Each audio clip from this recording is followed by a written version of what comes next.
welcome to Backpacker Radio, presented by The Trek. I'm your co-host, Zach Badger Davis. Sitting to my right is... Hi, I'm Juliana Chauncey, a.k.a. Chaunce. Got a few reminders, 4 reminders for you here. Please bear with us. The first one's very exciting, is we are New York bound, Chaunce's old stomping grounds. Mm-hmm. We're headed to New York City. We're going to be hosting a meetup for our Big Apple friends. The exact location, still TBD. We're currently between 2 places, but we can say with pretty good confidence that it will be somewhere in Brooklyn, which I don't know anything about the boroughs. Brooklyn's huge, so that doesn't really say a whole lot. Yeah, I grew up right outside the city, so I didn't go in super often. Yeah. But it is a borough. It is a borough. And things happen there. Yeah. I think I went there for New Year's once. How many times have you been in the city? More than I could count. Okay. But, like, how well do I know where I am ever? True. Good point. And time has passed. And it was like when I was growing up, so I didn't really care where I was. I cared about more of what I was doing. So I'm just not like the right person. Same is true with me in Chicago. I can get you to the good deep dish places, and I can tell you which of the baseball teams is better. I will say I mastered a walking tour of Manhattan that costs almost no money. Because basically when I was working at the summer camp in New York, and also the one in California, but more so this would happen in New York, there'd be a few international staff, and at the end of the season, they'd want to go check out New York City. So I would just take them home with me. Yeah. But we're on camp salaries, so none of us had money to spend on things. And so pretty much figured out a walking tour of Manhattan that like would hit the stuff that someone who's not from here would want to see, like all the touristy shit. Yeah. And the best ways to get from place to place without spending any money. I've secretly been toying with the idea of, do we tack on a day in New York City? Partially, this is just for me wanting to do the food tourism. Ooh. I feel like us being there for probably less than 24 hours will just, it'll feel like we're not there. And also, we've got a lot of podcast-related stuff. What would we do with this extra day? Just podcast? I mean, we've got a podcast schedule that's already pretty full, but like I have never been to Central Park. And like New York is a big city. I feel like that's a short amount of time to be there. I've slept in Central Park, not overnight, but several hours. I've literally been one of those people that just like is by a bush with a blanket. Nice. I can't remember why. I think we had to pass some time, but sounds like an episode of Broad City. I could show you the Home Alone bridge. That's on my cheap walking tour. There you go. Yeah. So yeah, New York City friends. This will be happening on September 16th. Location TBD, but Brooklyn. Next is, if you guys would like to support the show, and we would like that too, head on over to patreon.com/backpackerradio. We put out some additional content for you guys, bonus episodes. We've done a couple recently, both with Elise. What was the other one? Who did we do with a recent guest? The last one was me and Elise. Did we do one with the guest and I'm forgetting about it? Did we do one with Stu? Yes, Stu was our thank you.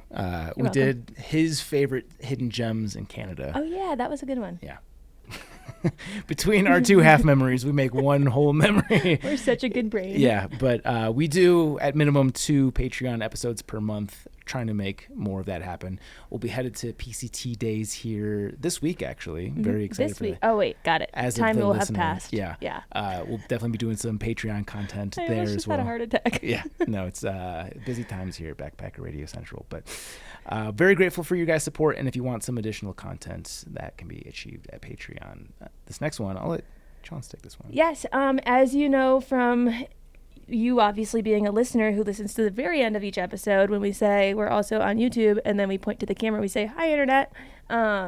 We are on YouTube, Backpacker Radio, and we are doing something fun, trying something new, which is we are going to have a video recap of me and Elise's Teton Crest Trail hike on the Backpacker Radio YouTube. This one is like anxiety inducing for me because I'm not editing it, and I don't know how to handle not having control over like everything in my life. So I'm excited to see what Sarah puts together for it. I think it's gonna be really good, but it's strange to not edit one of my trail videos when I've edited all of my trail videos. You don't get to steer the narrative. I also don't get to pick like one. Sometimes you do more than one take of something because you go to talk to the camera and your mouth just fails. And so then you do it again. And instead of sorting through the footage and deleting the bad ones and leaving the good ones, I just gave everything. Sure. And so we'll have a nice blooper reel. I'm wondering what Sarah is going to choose from someone who isn't, like when you're watching your own videos, it's so easy to get self-conscious over things and not want to use something where you don't look great or whatever. When you're editing someone else's, like I think you see the humor a bit more. Yeah. So, well, the nice thing is you don't ever have to look at this. No, I'm going to watch it. Yeah. Okay. I like the trail videos. Yeah. But it's also cool because me and Elise are both contributing our videos from our separate cameras. And so there's a bunch of videos of me saying what's happening, and then there's ones of Elise saying what's happening. That's cool. Me filming her hiking, her filming me hiking. So it'll be a really cool mashup of both of our experiences on this trail, talking to our cameras and showing you stuff. Yeah. Volleying perspectives. I like that. Yeah. But yeah.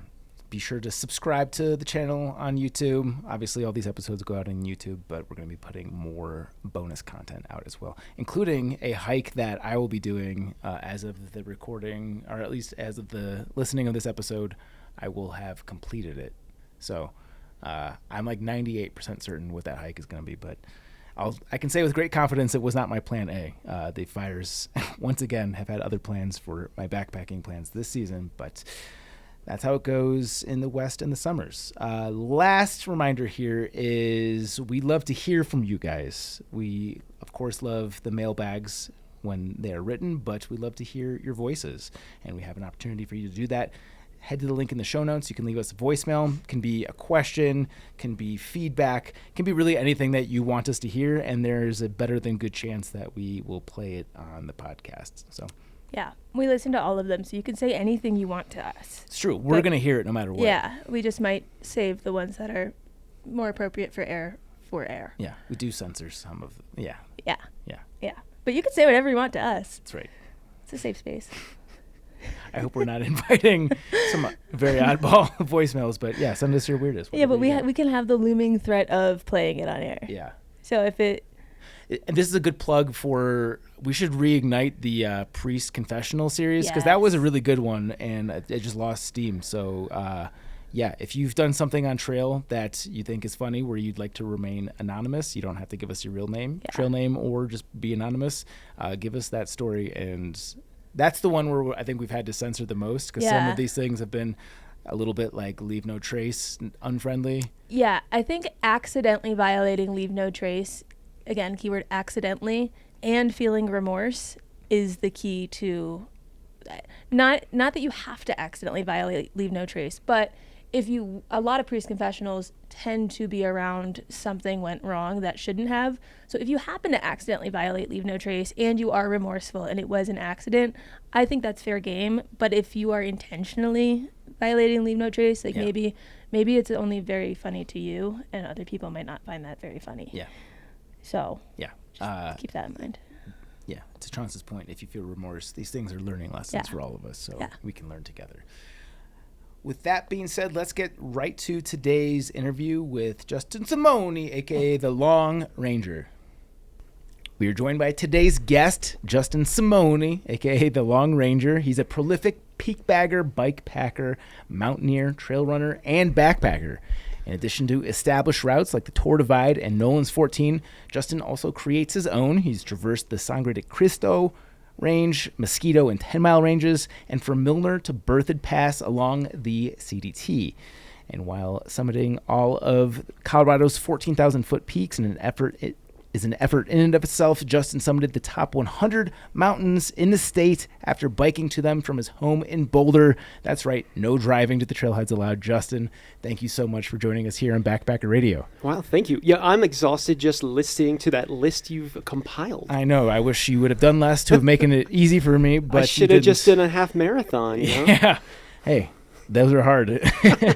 I want to start off by talking about this experiment that you did where you tested how much water you lost on a strenuous hike. This one was very interesting. I guess I just was curious myself, just because I think when I'm dehydrated, I perform very poorly, but I don't like to carry a lot of water because it's heavy, right? Because I want to go as fast as possible. So maybe for me, it would be a good idea to figure out how much water I need to drink every hour or, throughout the day or something. So I loaded like a 50-liter backpack filled with, I think, 7 liters of water, 3,000 calories of food, some salt just in case, and various scales. I stole the bathroom scale. I had a fishing scale, and every hour I would just put myself on the scale, see how much I weighed, and then see how much the water weighed, how much my food weighed, and from that I could figure out how much water I was going throughout the day, how much food I was going throughout the day, and if I was losing any weight myself. I should say also, if this is TMI, let me know. I was going to ask this question that you're about to let us in on. I also took count on how much I peed out and other things. So poop. We can say it. We talk about poop a lot on this podcast. Which is lovely. It was really fun. Yeah. So the results were really interesting. I think I hiked around 25 miles in 12 hours, and the temperature was around high 80s here in Colorado. It's kind of dry here as well. And I think when everything was resolved, I lost 12 pounds of body weight, and that's mostly water. But I took in 7 liters of water. Yeah. So that's like at least 12 more pounds of water. I think a little bit more. Yeah. So like the amount of water that went through my body completely was like kind of incredible, like otherworldly. And I think the takeaway was like the human body is incredible. Yeah. For it to like go through that many changes just in the amount of sweat coming out and water coming in and still be able to perform at any level is just mind-blowing to me. So you consumed how much water by weight? Within 12 hours, I did 7 liters. 7 liters. Yeah. So was that 15 pounds or so? Something like that. I have an art degree, so math isn't my highest thing, but it's a lot. Like I think like a liter is, I think it's 1.8 or 2.2 pounds, I believe. Yeah. So 20 pounds of water or something like that. 22 pounds of water, something crazy like that. So then you lost 30 pounds of water if you factor in the water that you put in your body. Right. Yeah. So just my body weight on the scale, I started at 192 pounds and I ended at 179 pounds. Yeah. That's crazy. That is crazy. Yeah. Plus I added 7 liters of water during the hike. Has that informed how you consume water on endurance outings since you've done that experiment? Yeah, it's definitely going to. I've had a lot of like 6-day, 7-day, like very extreme trips where I have ended really dehydrated, and the dehydration, the effects I feel the effects for weeks afterwards. And I'm like, is this just my imagination? Am I just tired from other things? Yes, but like I think a lot of it's just dehydration. Yeah. So from now on I'm probably gonna spec maybe a liter an hour of water at least. Yeah. I think that's good. I think that's like for just like as a rough estimate, that's pretty good for most people to start with. Sure. Yeah. And how do electrolytes, sodium, factor into that equation? Because I know obviously if you're just intaking, at least in my experience, if you're just intaking water and you're sweating a lot, like oftentimes I feel worse without at least getting it from food. Yeah. That's a really good point. Like getting that electrolyte balance is kind of important. You'll need kind of a sweat test to figure out if you're like a high sodium sweater or a low sodium sweater. If I would have to guess, I'm probably more of a high salt, a salt sweater. Like do you get the white rings? Yeah, I get the white rings. Yeah. I can see that on my clothes, things like that. So with the nutrition that I ate, I know I went through 3 grams of salt, which is it's a significant amount. I don't know if that's more or less than I needed, but I think over like 12 hours, it doesn't really matter. I think if I was going to do for a couple of days, knowing more specific, numbers would be great, but kind of have to play it by feel for that. So like if I was to go through, say, 7 liters of water in 7 hours and I still feel kind of woozy, then like maybe a little bit more salt sounds just fine. Yeah. I thought the write-up on this was very well done and interesting. And obviously you acknowledge the fact that this is not like a true scientific study. It's an N of one. And you're only doing what you can with what you've got here. But I did find it very interesting and well done. Yeah. Have you done other N of one research studies like this in the past? Maybe just to get ready for trips. Yeah. Like when I did the highest 100 project where I summited the highest 100 peaks in Colorado, riding to the trailheads by bike. In April, I kind of wanted to know where my fitness was. So I'm like, how many times can I, summit the local hill, and maybe I can do like an Everesting where you try to get 29,009 feet of elevation gain and loss. So that was sort of a, let's see what happens. I don't really know what's going on. And obviously I didn't train this by going, well, last week I did 28,000 feet in a day, and the week before that I did 27. You just kind of have to go for it. Yeah. I think a lot of my projects are very experimental though, where the question is what if, or can you, instead of like, well, here's the whole thing. Like we just have to go through it like a recipe. You're kind of making up the recipe when you're doing it. Yeah. So another thing I noticed from this piece was that you noted most of your calorie intake was in the form of protein maltodextrin. Yeah. Is that typical for you, or are you just trying to keep the food consumption like consistent? I kind of wanted it consistent, but I have a nutrition sponsor, so I had a lot of it. And it's something where you can give them a shout out here. If okay, yeah, shout out to Hammer Nutrition. And maltodextrin works really well for me, and they have a lot of products that are based on that. But it's also by weight, I can find out how many calories I ate because it's fairly consistent. It's powder, right? So like 200 grams of maltodextrin has the same amount of calories no matter what maltodextrin you're grabbing. Yeah. So. Are you consuming a mostly powder diet when you're doing these other insane endurance feats? I do like to supplement with just powdered nutrition, just because usually I'm just under eating. Naturally, I'll just undereat on all these trips. Yeah. And you can kind of get away with that for a couple of days, and then you'll crash because you just depleted all your glycogen stores. Sorry, hard word. So what I do is I make sure that if I'm drinking water, there's going to be calories in it. So I know that I have at least that much. And my stomach it doesn't turn, but my appetite just turns off. Sure. Where I'm like looking at like the most delicious peanut butter cups. Yeah. And I'm just like, I don't know. I don't really want to eat those, know. Whereas like when I was home, like figuring out what my daily, snacks were, I was like eating most of the peanut butter cups before I could get them into plastic baggies. So yeah. It's always weird how nutrition works that way when you're kind of doing kind of extreme things. Yeah. For sure. There's some hormone that gets released at elevation which suppresses your appetite. I had no idea. I forget what that is, but yeah, that explains. And obviously just the high output that you're doing. Your body's probably preoccupied. So your personal trinity of mountain arts, trail running, mountain biking, and mountaineering. Sure. What of these would you say is your primary sport? Oh, goodness. It changes throughout the years. Right now, I think I'm focused on pedestrianism, hiking, backpacking, things like that. Before that, it would have been riding bikes. When I was like in my early 20s, I rediscovered bikes as an adult. And it was just so freeing and just so wonderful. I get so many good feelings just riding my bike that it became my personality. I think within a year of grabbing a $14 bike from the thrift store, I had put together my own bike and was riding across the country. And I did that three times in 10 years. So that really grabbed the hold of me. The problem with biking or cycling or even mountain biking is there's just so far you can get in this country, at least, on a bike from civilization or from structure, and you really need to just like leave the bike, say at a trailhead, and go on foot.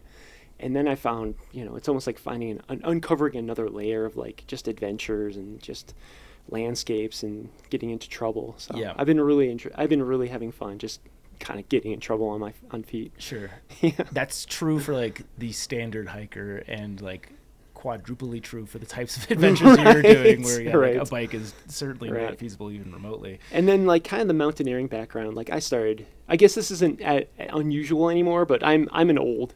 So I started climbing when I was like 12. So having that kind of background. When you say you're an old, how old are you? I'm 43. Okay. I wouldn't have guessed that old. Yeah, I look great, don't I? Yeah. Tell everybody. Keeps you young for sure. They can watch YouTube. Okay. So I think that kind of background of having so much experience climbing just opens more doors on what I can do on foot. If there's a peak that's somewhat technical, I have the confidence to climb it without feeling like I'm in grave danger. It's more like, oh, this is really fun. The movement's really cool. Like, let's just see what's going on. Yeah.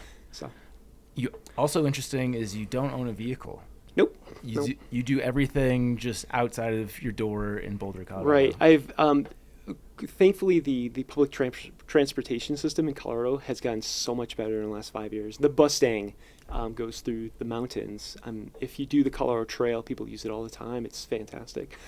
But yeah, I've done thousands of miles on some of these trips just to get to trailheads to do my thing. So, but I've done this almost for 20 years. I had a car for like 2 years. Yeah. And I was like, first off, I was drinking too much at the time. I was in my early 20s. So I was drinking too much. I was an artist, so lots of partying. Cars were expensive, and I always had a bad one, so it always needed repairs. And I lived in like the middle of downtown Denver, so parking was kind of difficult, and cars would get stolen all the time. It just was a hassle after a while. So I'm like, let's do a little experiment, like I do, and be like, what happens if I just don't have a car? What's going to go happen? And I didn't know it was going to last this long, but here we are. Yeah. So, do you see yourself getting one in the future? I told myself even then, I'm like, I'll get a car when I can afford a good one that's worth it. And like recent times of like car prices have just gone stratospheric, even used cars. So I'm like, well, it's not going to be this year. Sure. Yeah. Maybe when I'm old and wizened, or like, my legs don't work or anything. Yeah. But it's probably just going to be like an electric bicycle or like a dual sport motorbike or something. I don't know if a car is going to happen. Yeah. So we'll see. I'm not against it, but it just, what feels natural. You know? So what is your origin story into the outdoors? Did it start with cycling? What was the first gateway for you? Oh, gateway was my parents. They had a sailboat. So we didn't backpack at all. I was in Cub Scouts, but we did like overnight trips to cabins or whatever. But like we used to. Probably not from Colorado. No, I'm actually from I'm from New England. I'm actually from Connecticut, so I'm a transplant. But we used to do sailing trips for a couple weeks on like a 27-foot Catalina, and that kind of taught me a lot of things. Like navigation. Trusting your instincts. Reading weather. Getting somewhere without a motor, things like that. Working as a team, these are really, it was a really cool formative years. But like I became a teenager and I just didn't want to hang out with my parents, so I kind of like bugged out. Yeah. And then I followed my brother here in Colorado because he was living in Breckenridge, snowboarding. I was like, that sounds cool. I was like, brother, how do you do this? He's like, just go to school here, you idiot. So I just applied everywhere and got in everywhere and took my pick. Yeah. Where'd you go to school? I went to CU Boulder initially. Yeah. And then I transferred to a small art college called the Rocky Mountain College of Art and Design in Denver. If you know where Casa Bonita is, it's really strange. It's right in back of it. Okay. Yeah.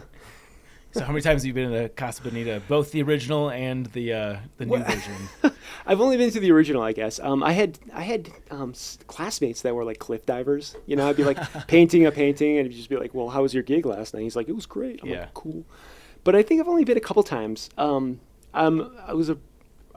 I was like in my 20s, I was really big into the Denver underground music scene, and I would have friends that would like book the puppet theater like area, and like all these hipsters would come in and watch like our friends' bands play, and most of the people would just like not pay, and like the promoter would be like just left with this huge bill that you'd have to pay. We'd feel bad and have to like chip in for him. I was also in a band, and we would do we did a bunch of photo shoots like on this puppet stage. It was just the most surreal stuff. It was so weird. So, and I think I had one date there. I think we went for a date, and I was like, this is so strange to be like more of an adult here, getting sopapillas and stuff. So. Yeah. I've only been there since the South Park guys purchased it and, dumped a ton of money into it. Right. Was the food as bad as everyone said? Oh, it was terrible. Yeah. It was inedible. It really was. You look at it and you're like, rather be on an airplane right now. Rather be like eating someone else's leftovers. Yeah. But the sopapillas were cool. Yeah. And like the margaritas were at least like sugary. So, right. Yeah. That's funny. Another interesting tidbit I picked up from one of your interviews was that you've summited Green Mountain in Boulder how many times? Oh, 13 times in a row. No, I mean like just over the, how many times have you done it? Oh my goodness. So like I've done like in 26 hours, I've done it 13 times. In a year, I've done it 100 times. So we're getting around 700 lifetime summits. Yeah, because there was a stat that said that you were approaching 1,000 summits at Green Mountain, which is nutty. Yeah, I mean, I don't have like like some people keep like exact, like notes on how many times. I just let Strava do it. Like I have a little like couple of Strava segments on some of the trails. So if I know if I've done that trail, I count that, Yeah. But some people have like notebooks going back like pre-Strava, and I'm just like, I don't know. It's like about this. Yeah. Do you get competitive with like the local legends type stuff? I used to, but it's almost like one of these things where like, I forget what the term's called, but like when the metric becomes the goal, it kind of loses the meaning. Yeah. So I love using Green Mountain as like the training, place where I train, like dojo, there's kind of a cult like, membership into like Green Mountain where there are all these runners doing these like really, really interesting routes, but like we barely see each other because we're all at different times of the day and because our work schedules, and there's all these like obscure routes to get up. But no, like there are like 20-year-olds that can just wreck me when it comes to like speed. And then there's just people that have like way more free time than me who can get like the local legends. And then I'm always off doing something like much larger, so I'll be off for like a month, and they'll just wreck my local legend. So what is it about Green Mountain in particular? Is it just the easiest access for you, or is there something about that peak that it's just got everything? Like, yeah, the access is great. So I can ride. It takes 20 minutes from my house on a bike. So it's right there. There's just so many routes up. So I can take a extremely buffed out 5-mile trail up if I want, or I can take a very, very like cross country route that's like 2 miles or less, or you can like bring climbing shoes and take like, a couple flat irons up if you really want to. And to spend all day up there if you really want to. Yeah. So there's just like all these like special places, like there's caves and there's arches and like the beautiful rock formations, It's really easy to fall in love with it, and I think just a lot of people have. Yeah. It's just a really special place. Yeah. I can't remember if it was Green Mountain or Bear Mountain, but I used one of the two as training for the PCT because it offered the steepest trail I could find in the foothills. Yeah. Do you know which one? I think Bear Peak's probably going to be a little steeper. Like you probably went up like Shadow Canyon or Fern Canyon. Fern Canyon sounds familiar. Yeah. I've just like the entire thing is a grind. Like it just kicks your ass the entire way up. Yeah. You're just like, what? Yeah. What are they thinking? Yeah. It's so much fun though. I love it so much. Yeah. All right, well, I want to jump into some of these epic traverses that you've done. Sure. So just to give you a little bit more context, we usually are more in line with like the traditional through hiking. Mm-hmm. So I'm going to have some very dumb questions for you. I'd love to answer. There's no dumb questions, just dumb people. No. Good. Well, I'm about to prove you that. So let's start off with the Milner to Berthoud Pass traverse. Oh, sure. Yeah. So this one is about 75. I guess I'll let you introduce it. Goodness, if I can remember the stats. Yeah, around 75 miles. So Milner Pass is in the middle of Rocky Mountain National Park. So it's one of the high points of Trail Ridge Road. So it's actually really easy to access. I just had my housemate drive me to the top. I napped for a couple hours, and then at midnight I set forth going south. And like the route's like super easy. You just follow the Continental Divide, the actual ridge line, and summit all the mountains you find on that ridgeline, as fast as you can or something. I think it just took like 3 days and change. But it's amazing. Like the first day I was able to traverse the entirety of Rocky Mountain National Park, And then the second day you traverse the entirety of Indian Peaks, essentially. And then the next day you kind of finish up kind of thing. Yeah. But the hiking, it varies from like, there's a few trails, kinda. It's like off-trail, bushwhacking, talus hopping, and then there's some legitimate climbing, And because I wanted to go as fast as possible, I just used my running shoes. Oh, I brought approach shoes because the climbing was kind of difficult, and I wanted to be sure. So I brought an extra pair of approach shoes and my trail runners. But I, just soloed everything. It's like 5 that easy, So there's. You don't want to fall, but if you have a lot of confidence in your climbing, you'll be fine. Yeah. So no rope. How much of this are you doing like legit climbing? Oh yeah, there's a bunch of peaks. Like if you ever go to Brainerd Lake area and see all those beautiful peaks, one side of all those peaks has like legit climbing. The other side's like a walk up. You know? So it's not casual in that way for sure. It was something I did recon basically every difficult part except one, just to make sure I was like sure of myself and I knew what to do and I had confidence basically. Yeah. But then like you put like 20-pound pack on it, everything changes. But Is there a weird sense of anxiety because you're trying to do this as fast as you can, where you're doing really high consequence moves out there, but also on the clock? Like, is that a conflict at all for you? Sometimes yes, sometimes no. I have to admit that, like, you feel anxiety, but like, what do you do when you feel anxiety with anything? Do you try to stuff it down? Do you try to ignore it, or you try to like be like, okay, I'm anxious. Why am I anxious? Let's think about this. Feel the feels, and then be like, oh, because the weather's coming in, or like, put labels on it. Put labels on your feelings and just like work through it. And then you have to remember, you're like, well, I've been climbing for years and years. Like, this is not hard climbing for me. I know what I'm doing. I've been here before, and like give yourself a pep talk. I wouldn't ever do something that I wasn't feeling okay with. And, I don't surround myself with people who would force me to do that. So I've backed off on whole sorts of things for sure. So when it came to the Milner Berthoud Pass project, the cool thing was no one had done it before that I know of. And it's sort of been this open project since the 70s. The first guy who thought about it actually passed away with an avalanche when he was in his 20s. And it was just kind of this like idea floating in the air. So it wasn't my idea, but I was like, why don't we do it? Why is no one doing it? So I'm like, oh, fucking do it. Yeah. And how does this traverse compare to, and we'll get to the other ones obviously, but in terms of difficulty or I guess unique aspects, how does this one compare to the others that you've done? Well, one of the cool things about this traverse was, it's right outside my backyard. So when I, do the 2-mile hike up Green Mountain, the summit views is the whole spread of the ridge. Yeah. So it's always fun to go up there and just kind of like remember what it was like, or just look at the various peaks and just kind of reflect on how cool like the area I live in is. Totally. And all the cool adventures I've had, not just for that trip, but all the little trips I've had. Yeah. It's really Justin, cool. Juliana. Hey, Julia. I've learned what the definition of a perfect storm is today.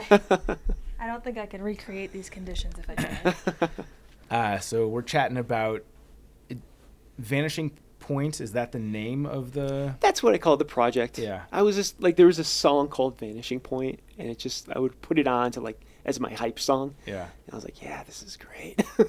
Let's do this. So with these other traverses, people have done them prior. Well, what's cool about like the Vanishing Point project was, while I was still on the route, the second person to complete it was just starting out. So it was just this idea in the air that was like, it just happened, like the spirit of the times, where everyone kind of had the same idea.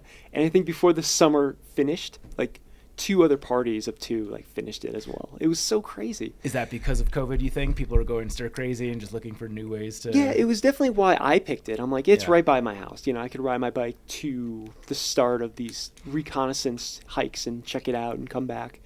But like, yeah, everyone just had it. It was just in the air, you know. It was its time. It seemed like there was a huge, and would love to get your take, as I'm sure you're way more plugged in, but it seemed like there was a huge uptick in FKTs that year because all the traditional trail races were canceled. Is that accurate? Yeah. So I was buddies with one of the people who started the FKT website, and he was retired. Yeah. And he's just like, it's like I have another job. Is that Peter Bachwin? Yeah. Yeah, he's been on the podcast Oh, really? before. Oh, that's super. Yeah, he's super cool. So he was sort of a mentor of mine. Yeah.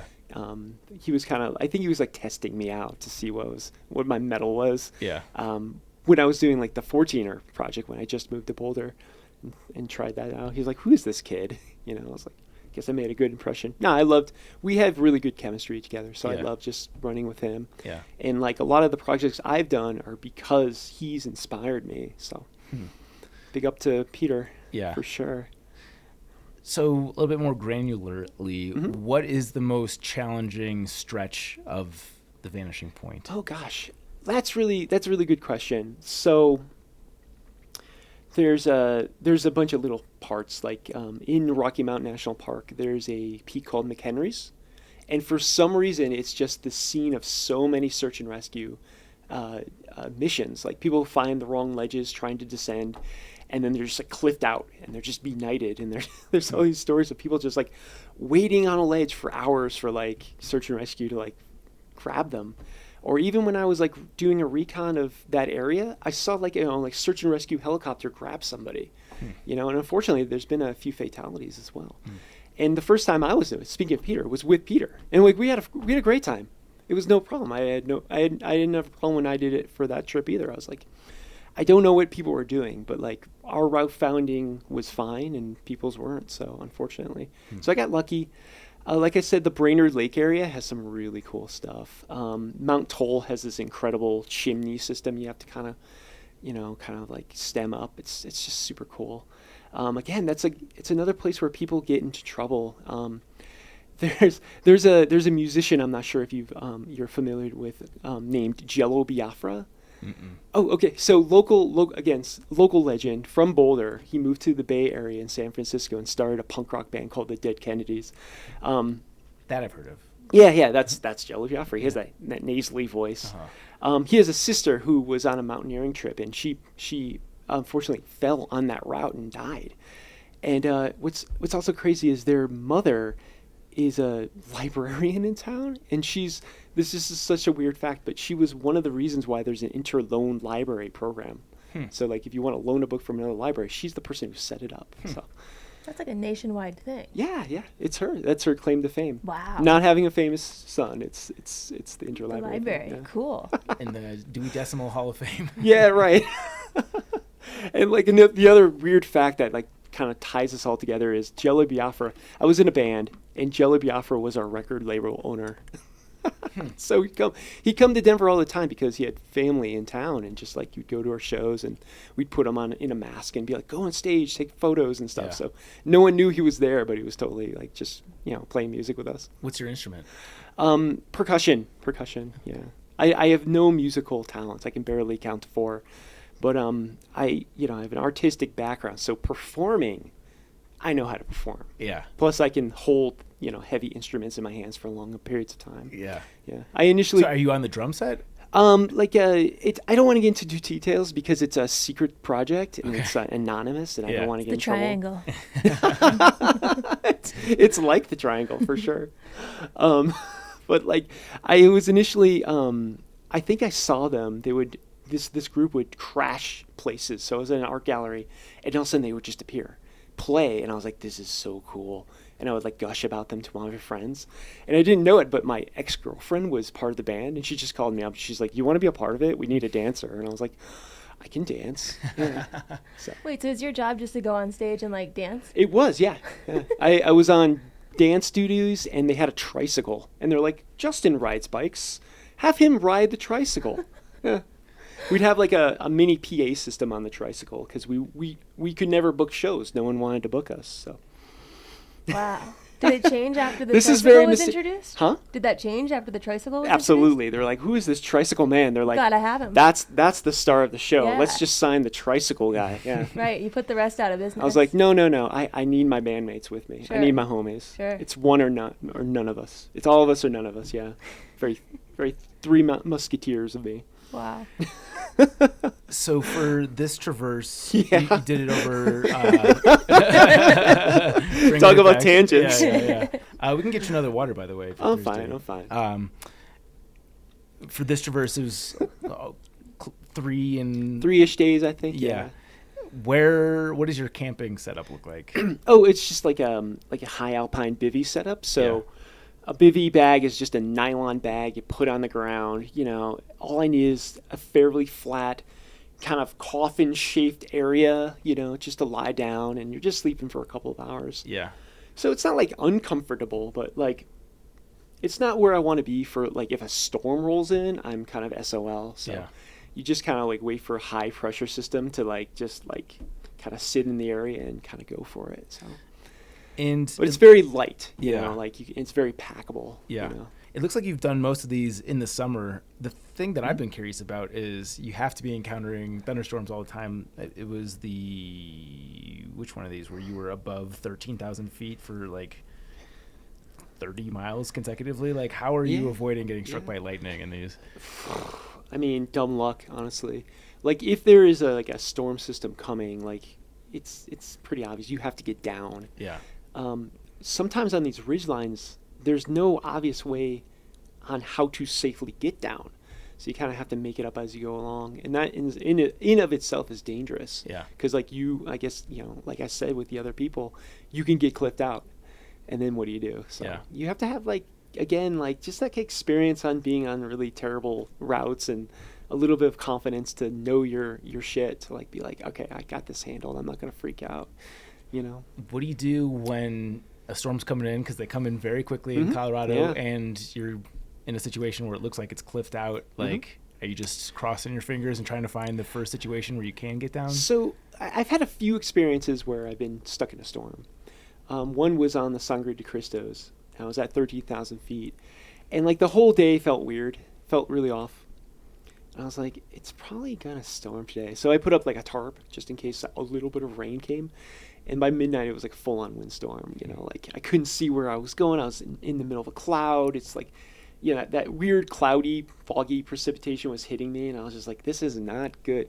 It was like super loud because of the tarp. It's not really, you know, like very tightly, I guess, like put up, you know, so it's just flapping. And it eventually just ripped, and there I was, like, exposed to this crazy storm. And there's, like, nothing I can do, you know. There was no lightning, but, like, I just didn't want to be out in this, like, 30 miles per hour wind inside a cloud, not knowing where I can go. I can't move, though, because, like, where am I going to go? I can't see where I'm going. So you just kind of have to wait it out, you know, and just kind of, like, burrow yourself into the bivy bag. Yeah. It's just, like, it's more like I'm not freaking out. I'm just, like, almost bored, like, oh, like, let's get this going. Like, I wanna move somewhere. When's morning coming? So Yeah. that also happened to me like a couple months ago. I was doing another traverse between Loveland Pass and another pass I can't remember. I'm terrible with names. Anyways, like I was below Gray's Peak, you know, and like this windstorm could come up, and I can't move until morning. And then, like, thankfully this time my tarp did not rip to shreds. But I'm like, I retired that tarp because I'm like, it's 7 years old. It's probably had its day. Yeah. Let's get rid of this. But it's more like it's really loud and uncomfortable, and I just want it to end. But like, honestly, I just put in a podcast and waited out. Yeah. But like, I'm kind of like ready to move at any second. It's more like I don't want to lose my tarp or some gear. Yeah. But yeah, I just had to find my way kind of down the ridgeline and bail to a road, you know. But like I've had 7-mile bails, I've had 30-mile bails sometimes, so it happens. it's part of it, you know. Sure. It's when the real adventure happens. Yeah. So if that doesn't spike your anxiety, if doing like these class 5 climbs solo doesn't spike your anxiety, does anything on these adventures? Yeah, I'm not really good with crowds. That's funny. I'm like all alone in the wilderness. I'm just whistling like, oh, hello bear, hello moose. Yeah. But yeah, when it comes to like a first date, I'm just like, you know, oh my god. So do you like stuff?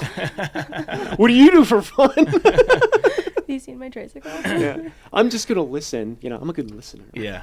So there's nothing on these traverses that gets you freaked out. For something like when you're doing like a multi-day trip and I'm like traversing, I've got like a big pack, I want to be pretty dead sure I know what I'm doing. Mm-hmm. But like climbing like class 5, easy class 5, that's like a joy. Yeah. You know, like everything seems solid, and if it doesn't, I'll back down and be like, this is not right. This is there's no reason to push this. I'll find another way. Yeah. Or just bail. You know, who cares? I don't have a huge ego when it comes to that kind of stuff. Yeah. Are there precautions you take for something like this, where if you're going to be hiking super fast and trying to get it done in a really short amount of time, and it's something where there are areas where you can get lost or you can mix up the trail and people have gone missing or whatever it might be, are there things that you do to make sure that while rushing you don't make careless errors? Sure.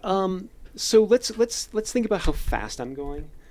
Like it's 1 to 2 miles an hour. So we're not like when you get a pack that's 20, 30 pounds, like you just can't go that fast. And I'm dealing with a ton of I'm just getting tired as the days go by. So like we're not going fast, but there is like, am I going to get so fatigued I make a mistake? So you have to like just check in with yourself again, you know, make sure you're doing okay. And then even before the trip, thank you.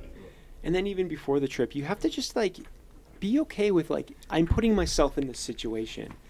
Am I doing this blindly, or am I aware of the objective dangers? And have I accepted them? Or is this something I'm doing that's like foolhardy and stupid? You know, and I want it to be like, no, I've prepared my mind and body for this, rather than like, like, let's just see what happens. I'm actually not a very let's just see what happens kind of person. I'm more like, I'm on Cal Topo, like zoomed in as fast as as close as possible, and being like, well, where does this go and what does this do, and try to get as much information as possible about what I want to do. And then like the trip itself is more, I'm using all these metaphors that are like art and music, but like the trip itself is the performance, like I'm performing. I had my rehearsals, and now it's time to like just do it. Yeah, that makes sense. Yeah.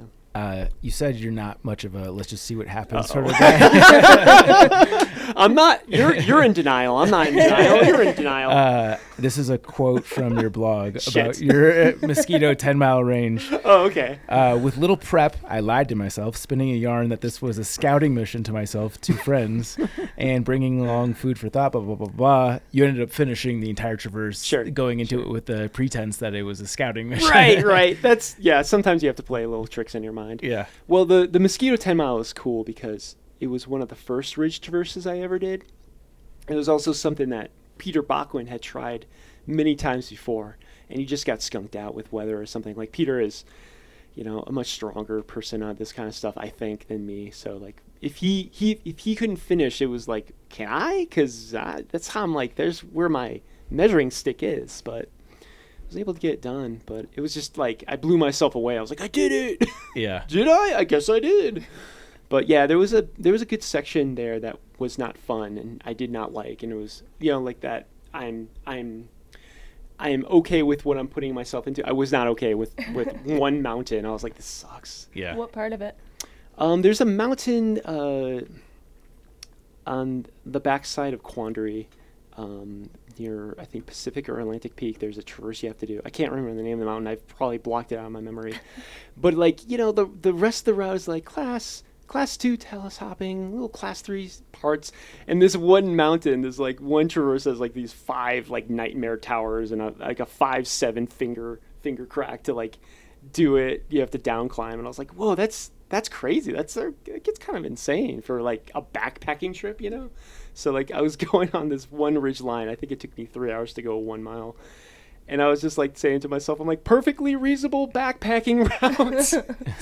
Like the ridge line is crumbling, below my feet. I'm like, yeah, this is fine. So I was really happy to get over it, but like that took all my adrenaline out. I just like, it was just exhausted from just the adrenal glands emptying. Fletcher, the Fletcher Atlantic Traverse was just, it's not something I would suggest for anyone. Yeah. I haven't gone back. Is that where Peter got turned around? Nope. Peter's done it 3 or 4 times. He's fine. Oh yeah, he's really good at that kind of. Like Peter is like this really interesting, like mismatch of like an ultra runner. Like he's done Hard Rock 100. Twice, and the second time or the first time he did it self-supported. So he would meet people where there would be an aid station with like just friends with a cooler would come out and like help him. So I think he's the only one who's ever done like a double Hard Rock. Like he has some skills in ultra endurance, and then for some reason he's really good at climbing. Yeah. It's been so long since we've interviewed him. I am having trouble recalling what we even talked about. This was pre-pandemic. He might have talked about spirituality. He's like a guru now, man. Yeah. He's like a priest. I definitely remember the double Hard Rock. Yeah. The Hard Rock, Rock Hard, I think is what he called it. Yeah. So I want to go back to, sure. I don't want to move on from the vanishing point too quickly because I'm curious to know, so you said that you went out and scouted this one properly. Mm-hmm. How many scouting trips does that entail, and what does it look like? Oh, I think like 7. It looks like me going, either riding my bike to the trailhead or taking the bus. There's a bus to Nederland, and Nederland is like in the middle of the ridge that I'm traversing. And just like sleeping at the trailhead and doing like a loop. So I'll go to the ridge, do a portion of it, and just come back down. And just like see how it looks, how it feels, And if you do enough of those trips, you kind of like section hike the ridge, sure. Kind of doing that. And just like kind of take notes, go to old trip reports, be like, did they have the same experience with me? Because I thought that was really hard. It's like, oh, they went right instead of left. Oh, fine, okay. Sometimes I don't know if I had too many people. Oh, Peter was on with me in one of the trips I took. We did a section in Brainerd Lake that's kind of sketchy called the Kasparov Traverse, and has all these cool towers. The ridgeline gets really hard and has all these cool towers that look like chess pieces. But like you really need to like know where you're going, or you're going to screw that up. I did that traverse, or just that section, a couple of times just to nail it. Yeah. Yeah. Do you get bored on just being on trail? Absolutely. Yeah. It's crazy. Even I if need you're trail running, like, is trail running scratch the itch? Because trail running has a little bit of speed to Yeah. it works. But like I'm coming to the slow conclusion that I have ADHD like none other. Huh. Like if I'm talking, I'm cool. If I'm moving, I'm cool. Like I'm a writer as a job. Like me in front of a laptop going, okay, write about this thing. Like, it's the hardest thing. It's the hardest thing. But if we were on a run and you're like, hey, what do you think about this thing? I could tell you everything I know, no problem. It's just so weird. Yeah. I should probably get like one of those like standing desks and like a walking, treadmill. The treadmill desk? Yeah, it'd probably work. Yeah. I should probably try it. Yeah, it's a great It's hard to type while you're on one of those. I've got one. Yeah. But typing with it, I'm like, What speed do you go at? it only goes up to 4, but I question if 4 is actually 4, because 4 is fast. 4 at the gym is like I've got to put all my attention into it. Yeah. 4 on Right. this thing is like I can type. Yeah. Right. So I think it's lying. I would think like a half mile per hour would be sufficient. Yeah. Just because you don't want to be thinking about the walking. Yeah, but I don't I'm know. not saying I go at 4. I'm saying Yeah. it goes up to 4. Yeah. But the 4 is not 4. Yeah. 4 is never for him. No. So yeah, I need a lot of engagement. I really do. Like I don't want to say like every step is like, life or death, but like I need a little bit of excitement. I need a little bit of like, as you say, consequence to make sure like I'm engaged enough. Yeah. Like I've had more injuries just, like tripping and falling on something dumb. Yeah. On a trail than anything, What do you do for work? Right now, like one of my main jobs, I'm a freelancer basically, but one of my main jobs is I'm a gear tester for Outdoor Gear Lab. Oh, sweet. Yeah, so I like test out backpacking gear. I'm like literally a professional backpacker. That's awesome. They give me a bunch of stuff. I have like a dozen backpacks in my closet right now. They're like, hey, go out for the summer and try everything. I'm like, okay. And Outdoor Gear Lab does great stuff too. Yeah, like, They've been at the top of the game for as long as I've been paying attention to Yeah, this. I mean, I use them myself. And then, again, like I had an ex-girlfriend that worked for them. I had no idea. Yeah. And she's just emailed me one day. She's like, you want to work for us? I'm like, okay, what do Yeah. I do? So which product categories do you specialize in, at least for the purpose Sure. of testing gear? I mostly specialize in ultralight backpacking. Okay. I do ultralight backpacking, and I do a few different apparel. So I do sun shirts, because as you see, I'm very fair. I know that game. Yeah, You're talking to the right audience. Yeah. Right. I loved your episode with the Dermatologist? Dermatologist. Yeah, That I'm was so really bummed to amazing. miss that one. Yeah, that was a good one. Yeah. And that's a really that's a very close topic for me, because I actually lost my father to skin cancer. Oh, wow. Yeah. Melanoma? I think so, yeah. It was something like he had it, like when we were sailing, he would not ever wear a shirt, and like you could see this like mole. And it's like the classic, like, well, it's not symmetrical. It's certainly not, skin colored. It's growing hairs. And it's like, it's pretty big. It's like, I wonder if that should get that checked out. He never would. Finally caught up with him. So it's sort of like, like I don't want that to happen to me. So like, what are the best sun protective shirts? Yeah. So I really enjoy that category. Are we doing that mailbag today? Ooh. That'd be on I brand. haven't actually looked at segments yet. Just a little teaser for the segments. No, but I want to know. Let's dive in. What do you? Because sun hoodies are exploding in the last like 3 or 4 years. That's the category where I feel like I've seen the most uptick.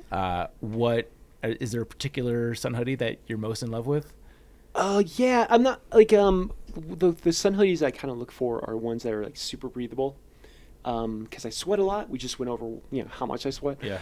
And I'm usually running really fast. I'm generating a lot of heat. So sun hoodies that are really breathable work well for me. What happens is like there's like this kind of like triad that happens where a really breathable sun hoodie is usually doesn't have the greatest sun protection. Sure. But you have to figure out where in that triad you have to go. So I usually go for most breathable and then like just enough sun protection that I can like work with it. So like something like the Outdoor Research Echo, and these are not I'm not paid promotion or anything, but like the Outdoor Research Echo is a really great sun shirt for me. The Kettle No Fry is also an excellent one. It has a little bit more sun protection than the Echo, which is by like 5 UPF or something. And a great one is Outdoor Research has another one called the Astroman Air, which is very light. I really like lightweight stuff. Yeah. Because I'm trying to go fast. Yeah. UPF on this one is 15. For the Echo? The Echo, yeah. So for someone like me who's very fair, that looks like they, were genetically engineered to live in Ireland, not enough. Yeah. I'll get sunburned through it. I know people say that's impossible, but, like, believe me. Yeah. And I think even without a sunburn, what I remember from Dr. Mano is that the UV rays still are running amok on you, even without getting the sunburn. And for someone like me, I don't tan. I just get freckled. So there's just no like accumulation of natural sun protection. Yeah. But I from that podcast, I am looking at those pills she was talking about. Those Helio pills. HelioCare. I actually got them as well. Oh, that's cool. Yeah. Extra 8 SPF with a pill. What? Yeah. I'm psyched. How? We do magic. Yeah, magic. Fern magic. Yeah. I was just so crazy to hear a dermatologist recommended this thing that seems like. I would have to question it, but like, I'll take her word. Yeah. Sure. It is nice to have a dermatologist as a friend because she told me that tip, I forgot it, and she reminded me. Yep. So now that it's on the podcast, I will never forget. Anything else from the Vanishing Point trek that you want to relay? How did it feel to be the first one to do this thing that people had been pursuing or thinking about? Oh, it was fine. I mean, like the old name for it, or the original name, was called the Fifnerverse. Yeah. That Carl Filtner was the guy who like kind of imagined it up. I mean, it's just the most obvious thing. It's like, hey, see all those mountains you can see from Green Mountain? It would be cool if we just did them all. But like, I just don't know why no one like went out to do it. Mm-hmm. So it was cool to like just see it through, for Fifner or whomever. But like, no, I'm more interested in like opening up for other people to do, be like, it goes, go do it yourself, like have your own adventure. Yeah. And like, it's not about like, it's like some ego trip of like, I want to be the first, it's a first ascent or anything. It's like, it's just cool. Like I had like a spiritual experience out there. Like you have your own, or like do your own thing and like have that kind of like, come back from the wilderness and like, how have you changed? Like, that's really what I want to like, drive home rather than like, look at me, I can do cool stuff. Yeah. What are the most significant ways that you've noticed you change after these? Oh, that's a great, way to go right into the heart of it. You brought it up. Like, yeah. I think it's that turning point from like, like doing something like summoning a 14er and feeling like, wow, I did that, to like, feeling more inside. I think I have a pretty vibrant internal, life anyways, where I have a lot of imagination. I'm always daydreaming, but it's more like, it's just more to reflect. So before I do these trips, I'm daydreaming about them, and then you do them, and then you're just thinking about how these things, what happened during those, and I think just like the confidence you get in yourself and, like, what is it that you can take away from the next adventure? Or what is that feeling you're trying to get? Like for me, I realize what I'm not trying to feel is death. I don't want to, like, I'm not trying to put myself into dangerous positions, but I'm really interested in being excited about where I am and like the landscape and just like feeling like, oh my gosh, I feel like I'm in the middle of the war, like in the center of the universe kind of thing, But it's very like, it's very easy to, it's very hard to grab and very easy to lose, So it's just more like a meditation, a walking meditation. Sure. So after a long backpacking trip, people oftentimes will suffer with what they call post-trail depression. Yeah. Do you experience anything like this after one of these? I know it's really short, like a few days is very different than like several months, but I'm curious, is there any sort of come down after one of these? Depends on the trip. Like my 14er trip and my like highest 100 trip, like I was like doing media, like because a lot of journalists were contacting me, so you kind of have to like digest the trip and then tell people what it was all about really quickly. But I'm usually like I'm not a rich person. I'm not a rich man, so I'm usually like, once the trip is done, I have to go back to work. Unfortunately, so I don't know if I have time to like feel sad about not being on the mountains anymore. Yeah. It does help that like I don't live in Wisconsin. Sure. If I want to go on a mountain, I can do it. It's right there, Yeah. you know, and like get my little fix. Yeah. So it's hard to feel like sad and depressed. It's more like I'm just so happy it happened and glad it's even over, but like no, I'm just like stewing in the good vibes that I created, you know. Yeah. But I'm more like some of these trips are like they just take it out of me. You know, like I said, like I just get super dehydrated on some of these ridge traverses because like there's not like there's a creek running, so it just happens like I dehydrate a lot. So it's nice to like recover, you know, and feel like human again. Yeah, for sure.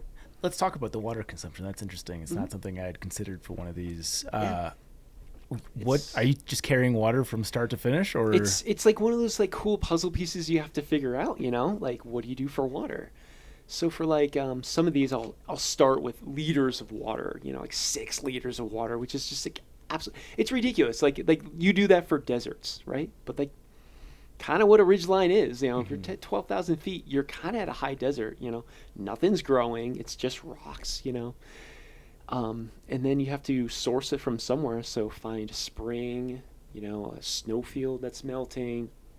Sometimes I bring a stove to melt any of the snow I find, or sometimes I just let it melt naturally in my pack, you know, if it's super warm out, that works.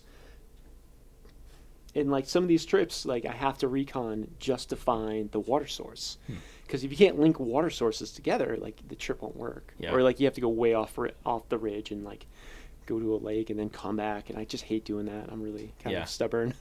Are snowfields the most reliable thing? 'Cause they hang on for a long time on the north side of the hills. Is that what you're banking on most of the time?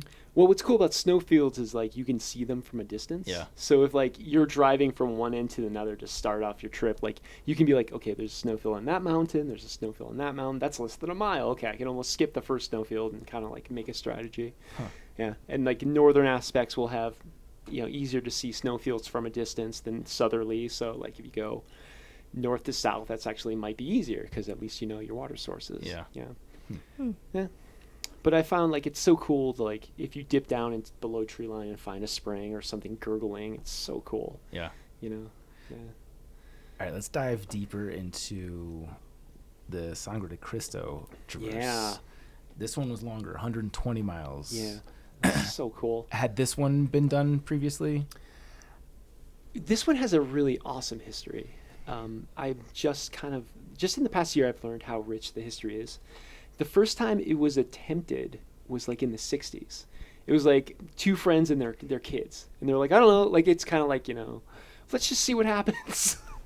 And this was even before the entire range was mapped. So they actually had no idea what was out there. They had ideas like, oh yeah, the creststones are there, the big peaks, the 14ers, but like in between, not so much. So they were literally naming peaks when they were out there, like, oh yeah, we're out of water. What should we name this peak? It's like, call it Thirsty Peak. It's like perfect.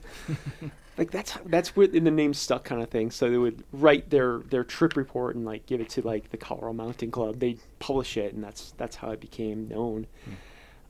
So they didn't make it all the way in the 60s, but they got really far. And there was 2 guys. I just found this out like a couple weeks ago. There was 2 guys that did it in the 80s, and like. You know, you ever see those like really old pictures of PCT hikers where they have those like external frame backpacks with the stuff like well above their head, like giant sleeping bag. Like that's the gear they had. They had like, you know, the ripped off jeans, like everything, you know. But like they were also just ripped. They were in such good shape, and like over 2 weeks I think they did it. And I was just like, that is hardcore. That is totally punk rock to me. And the guy's been emailing me back and forth, and he sent me his entire journal for the trip plus all these amazing slide pictures, and I just had not had the time to go through it because I'm like a kind of a journalist, so I'm like, this has to be published somehow, even if it's just like on a web page of like history of this route. So I don't know how close like they stayed on, how much they stayed on the ridge, or they kind of hopped over and made it like a high mountain route or something, a high route. I still have to go through the notes, but the first person's people that I know that stuck pretty much to the ridge the entire time with the specific goal of summiting all the mountain peaks on the ridge. 2018, 2019, something like that. It was Cam Cross and Nick Clark. Nick lives in Fort Collins. He's a very well-known ultra runner. Yeah, he's gotten like third in like Western states, like that level. Yeah, you know? sure. Yeah, so like in Cam's no slouch. So they were able to piece it together in 4 days and change or something. Yeah, they left like caches along the way to make it easier.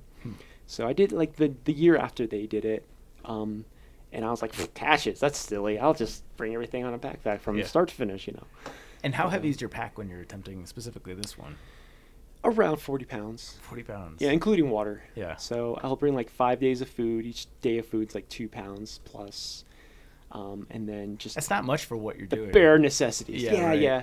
It just adds up. Like, I'm not a small guy. I know this doesn't really make a lot of difference, but like it makes a little difference. But like because I'm not a small man, like my clothes just weigh more, you know. So it all adds up. But like I left again with like 4 liters of water the first time I went, plus a stove and 5 days of food. I was out for 6.5, so still had a ration. That's always fun. And it's wild. It's totally wild. What's the range of class rating for this one? Oh, you start out. It's like this is like very similar to lots of these ridge traverses where you start off on like a road, turns into a trail, and then you just get on a ridge line. You just talus hopping for a while, and then there's like a giant tower you have to like scramble up. That's like 3rd, 4th, 5th class. So the Sangres are incredible though because there's these sections that are just like way harder than the other sections. So if you're looking at the range going south to north, the first section is like one of the hardest. You have to do Little Bear Peak, and then there's this traverse to Blanca Peak, which is known as the Little Bear Blanca Traverse, which is like class 5, a mile of class 5 ridgeline. And then you have to do another 14er, Ellingwood Ridge, and getting off of that is another like 2 pitches of class 5. And then you have a couple more miles above tree line until you get below tree line. You can kind of like find trail and like exhale. It's a hard, like that's just 20 miles. Like that's a hard 20 miles to like be like, oh, no problem, I'll do that in a day with 5 days of food on my back. So were you the first to do it unsupported? Or yeah, I think so. I'm gonna lay claim to that, unless I have to see what those guys in the 80s did, what their style was. But like just with the explicit, goal of summoning everything. Yeah. And are you strategically trying to do the most difficult climbs toward the end when your pack is not 40 pounds? Yeah, again, it's one of those puzzle pieces. Like, what's more efficient to do? What's easier to do? When I've done it both ways now, but when I thought about south to north, you kind of go, maybe I want to do this really hard section super fresh, and like even though the pack weighs a lot, I'm like on my A game and I can just like haul through this or try to haul through this. And then like the last half is like actually pretty easy, like relatively, and just kind of like motor through it. But or do you get the easy stuff finished first and then like hit the hard stuff when like you have 15 pounds out of your pack? I don't know what the easiest thing is for sure. How long did go ahead. I was gonna say, is there a particular type of way, let's say someone wants to get into this stuff and they don't yet, like they haven't done hikes with this kind of like class 5 stuff, how would you suggest someone familiarize themselves with doing class 5 things with a 40-pound pack? Like are you practicing bouldering with a pack on? Like how are you getting used to That's a great having question. that weight safely? That's a great question. I had a background in climbing and mountaineering, so that helped. So, like, just since I was 12, I was naturally okay with being, I didn't have a fear of heights or anything. So, like, it seemed a lot natural. And I've been climbing now very, very, like, every week for the last 10 years. So, like, climbing, I get it. But I think if someone wants to approach something like some of the routes that I publish or something, like, I think having a resume that includes, like, a long trail, like the Colorado Trail, so you know how to keep moving day after day after day after day, what a 40-pound pack feels like, really can kind of help. And then, like, rock climbing's exploding. Like, it's in the Olympics, so finding a climbing gym is not hard. That's what I did when I was 12. And learning the basics, the fundamentals of climbing, and then finding either, like, a mentor, kind of like what I did with Peter, or finding a very psyched buddy that wants to learn to climb, that you can do something, safely. Like, we're just so blessed in Colorado because we have like the Colorado Mountain Club, and they'll have intro to mountaineering classes. It's not like it's within 5 minutes of this building, So like, just build up your resume, and all I did was take these somewhat disparate ideas and put them together, just like Lego blocks or something, I'm like, I know how to climb. I know how to backpack. I guess I know how to climb backpack. Climbaineering. Backaneering. Some portmanteau. Are you mindful about how you're dividing your training over a given week, month, the course of the year? Is it tailored specifically to what your next project's going to be, or do you just have like a specific, like, on Monday I'm climbing, on Tuesday I'm on the bike? Yeah, it's pretty fluid. I don't have a coach, so I don't have to report in. But I'll have some idea of what the project is, and be like, well, what do I have to do? How much climbing is in this? And I just there's no climbing I want to do solo alone in the mountains that I can't do now. So it's kind of like on the back burner. Like in the summer, I don't want to be climbing outside anyways. It's too hot. Mm-hmm. But I have the skill. It's it's invested in me already. So I can work on just like aerobic fitness until I can just do 50 miles with a backpack, no problem on a trail. But if I'm going on a climbing trip, say I'm going to Mexico for 2 weeks, I'm probably just going to be climbing for 5 days a week, just to make sure I'm going to be a good climbing partner or something. Yeah. It is a juggling, because I'm whoa, when I'm climbing, I'm not running, and I like climbing, and but I need to run, Yeah. So I kind of make rules for myself where I'm okay, if I climb for an hour, I have to run for an hour that day too, and then everything kind of works out, kind of balances. If you could only do one activity for the rest of time, yeah, it's going to be the pedestrian stuff, the hiking, the backpacking, the class 3 stuff, just because I think that's for the bang for the buck is where I think it is. Yeah. Again, I get bored at climbing crags, sitting around waiting for my turn, or bullying my partner's fine, but I'm I want to be moving, the landscape hasn't changed. That's kind of important to me. Yeah. I like seeing distant things come closer. Yeah. That's really energetic. Energizing. You mentioned that you're 43. Have you noticed any drop in fitness? The drop of fitness is kind of funny. The drop of fitness is that I'm just a bigger person. I am not made for endurance activities. I was made to be in ultimate fighting. I have that body. Yeah. And this is me not without weights. I don't weight train at all. So the endurance was it does not come naturally. My body just it sees food, it just develops muscle. It's one of those bodies. Yeah. So I have to kind of mindfully maybe lose some baby fat. But there's not. This is me trim. I was gonna say you don't look like you have an ounce of fat. No, I know. Yeah. There's not much I can get lower, without a huge investment in I'm just not interested in going on diets or anything. So, yeah. Kind of tailor what I like to do, with the body I have, and just be happy with what I have. I'm here for the long haul too. I'm not interested in burning out or, having a lot of runners my age are getting they're just getting exhausted. They have these strange, they can't run because their bodies are just exhausted, or they get stress fractures. I've never experienced any of that. So that's kind of cool. That's kind of I can't run a 6-minute mile. Yeah. I'm probably I'm a La Sportiva athlete as well. I'm probably the slowest runner by far on the team. I'm fine with that. Yeah.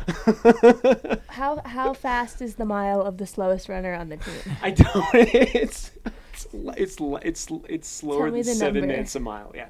I've never done a road marathon, so I don't really know. Ah. Yeah. You've never timed yourself just doing a mile? Nope. Ever? Never. I haven't seen a track since high school. I was on the track and field team for about 3 weeks. They're like, "You're a pole vaulter." I'm like, "The hell I am." Launch me. Yeah, I quit and just went skateboarding. I'm like, I'm a punk rocker. Perfect segue from going fast is your Slowlands traverse. Sure. So somebody that likes to move fast, this is you doing the Nolans, but not with the speed. Yeah. Caveat. So I've reconned the Nolans route, the Nolans 14 route for years. It's almost been almost 10 years. And like I have yet to finish it under like this fast time frame. And it's somewhat frustrating because I'm like, well, I've done all these other cool things. Like, why can't I do this?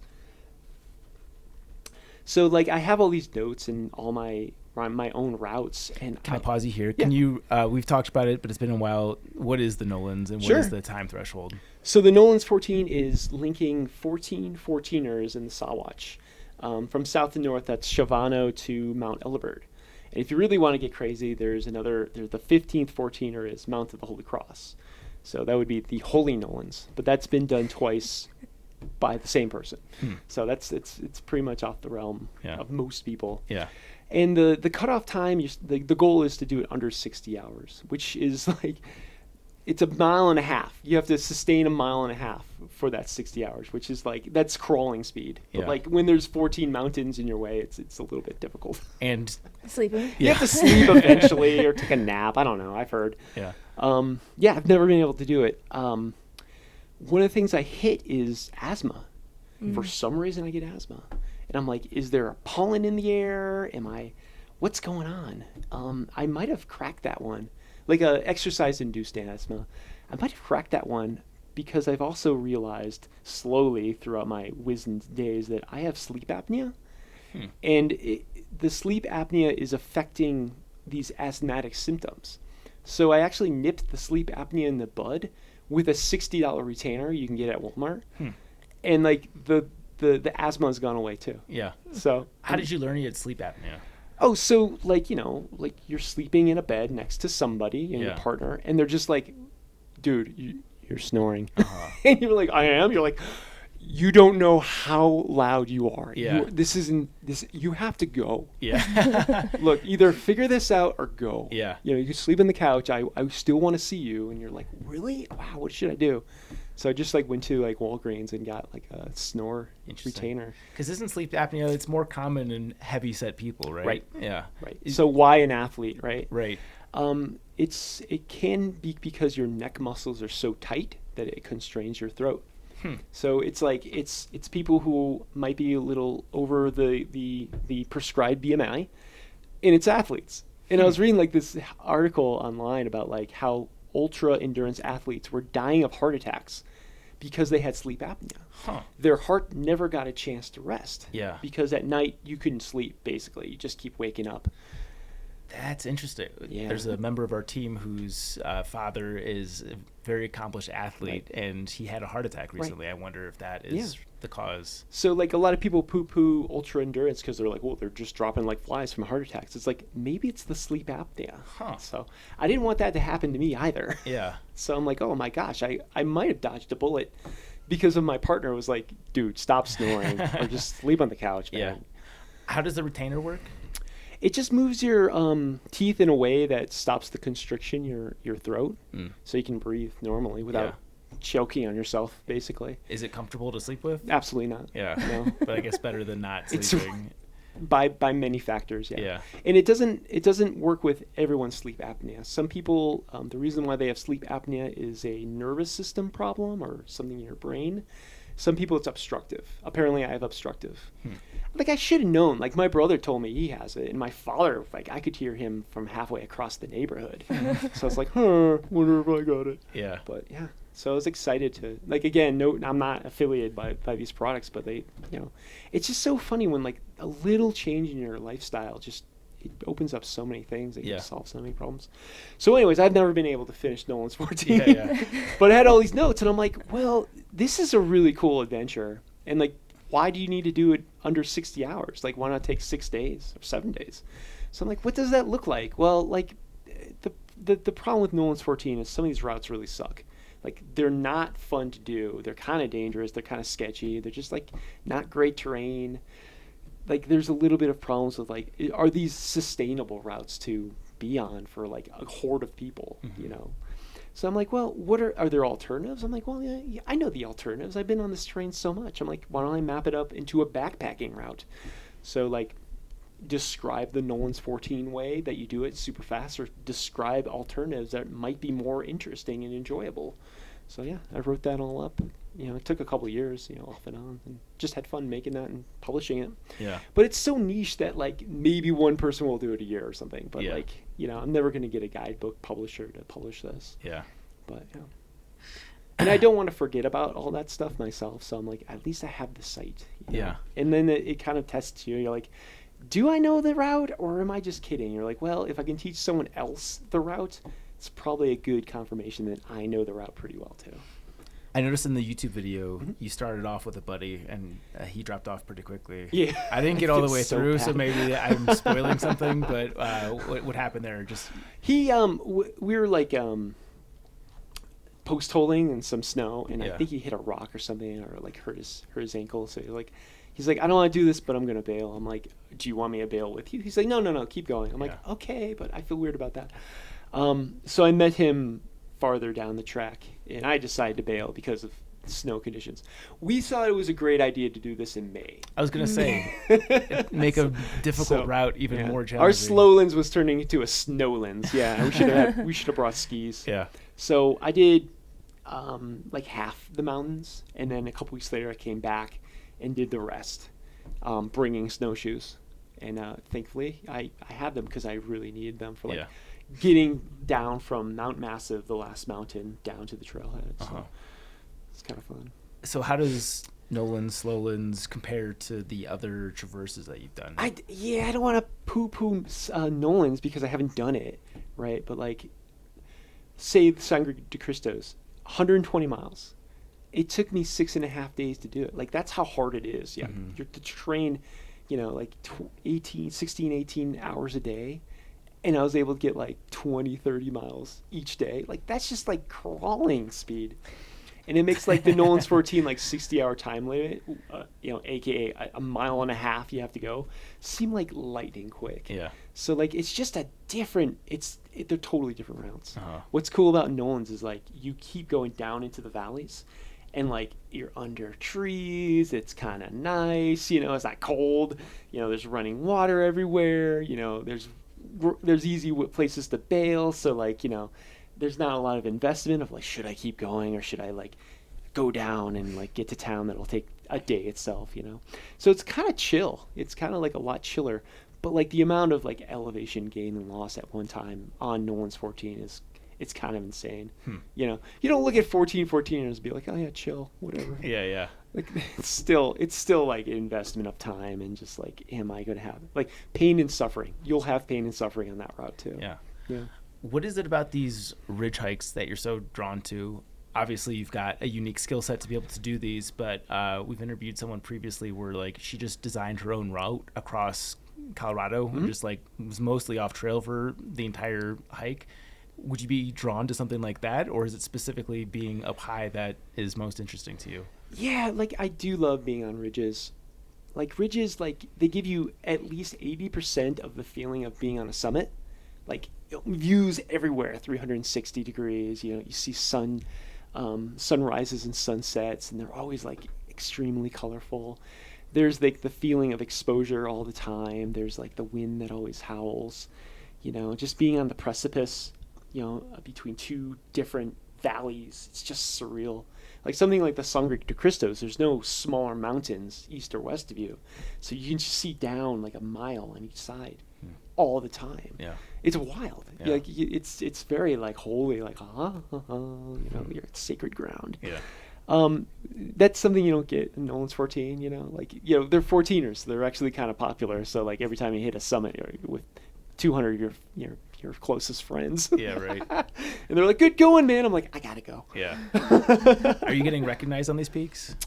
Oh, sometimes. Like I was on Mountain Holy Cross like a couple weeks ago because I was again like reconning the extension for Holy Nolan's, and like I didn't even get on summit where this guy's like, can I take a selfie with you, man? I'm like, sure. Like whatever. Yeah, it's great. To them, are you Justin or the Long Ranger? He said Justin, which is totally fine with me. Yeah. But it's so funny. I know people say these mountains are getting popular, but like I barely see people on them because I'm doing some obscure route at some weird time. Sure. So I have the peaks all to myself. I feel. But Holy Cross was a little different. I got there at noon, and it was just a beautiful summer day. So why wouldn't people be on it? have you noticed a downturn in the popularity since 2020? Obviously 14ers blew up then, but does it, like, have you noticed any trend, or you're so far off the beaten path that it's hard to really it's hard. I'm just doing my own thing. Yeah. Like, I've been trying to avoid people my entire career in the mountains. Like, yeah. people are like, I'm doing Mount Sherman. I'm like, I will eventually be going to Mount Sherman on my trip. I'll get there. Yeah. I'll still pet the dogs. You know, Sure. I'll stop for the dogs. Yeah. They're all good boys. Let's jump to the next traverse. This is the Mosquito 10-mile range. Yeah. And this is the one I accidentally called you out for because you said you went into it as like a scouting trip and then ended up doing the entire thing. Had you actually scouted this previously? No. So this is just like, was it easier than the other traverses and therefore you felt comfortable to complete it? Or what was the reason that you were able to do it without the recon? Other than that one traverse between Fletcher and Atlantic, it's pretty simple. Okay. What sets it apart is there's like a good 20 miles or so that is above 13,000 feet, which means if you have a full pack, right, you're going to have to camp on at 13,000 feet if you want to stay on the ridge. So that's kind of exciting, and that kind of like is a really unique part. There's no other ridgeline in Colorado that's that high for that long. So it's just, that was what was like the special thing about that. Plus, like, I was thinking of Peter along the way, so I was like, thinking about how he's influenced and inspired me, and that was kind of cool. Plus, my brother lived in Frisco at the time, so like he was, I met him at a bar once I finished, and I was like, bleary eyed, sunburned, and he's like, I got a hamburger for you. I'm like, cool. Yeah. So that was really cool. But that was the first time I ever did a ridge traverse, so I didn't know what to expect, It's like, I didn't bring a stove for water. I didn't understand how hard that was going to be. I didn't understand how windy it was going to be. It's like unrelenting because there's no time I'm going to be, like, there's no windscreen up there. It's just, you're on a ridge. Yeah. And like, that's where I realized like how beautiful this is and how special it feels. And it's not for everybody, like this is, like we talked about, like storms can roll in. What are you going to do? And because it's a point to point, it's hard to like, kind of like, coordinate getting to and from the start and the finish, it's, and no one else is out there doing it with you. Yeah. Did you, when did you decide, a couple questions. Was the scouting trip meant to be as long as the actual doing it trip?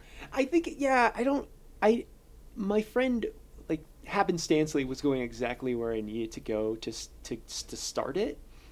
And I was like, well, maybe I'll do like a day or two and feel it out, and that's kind of what I did.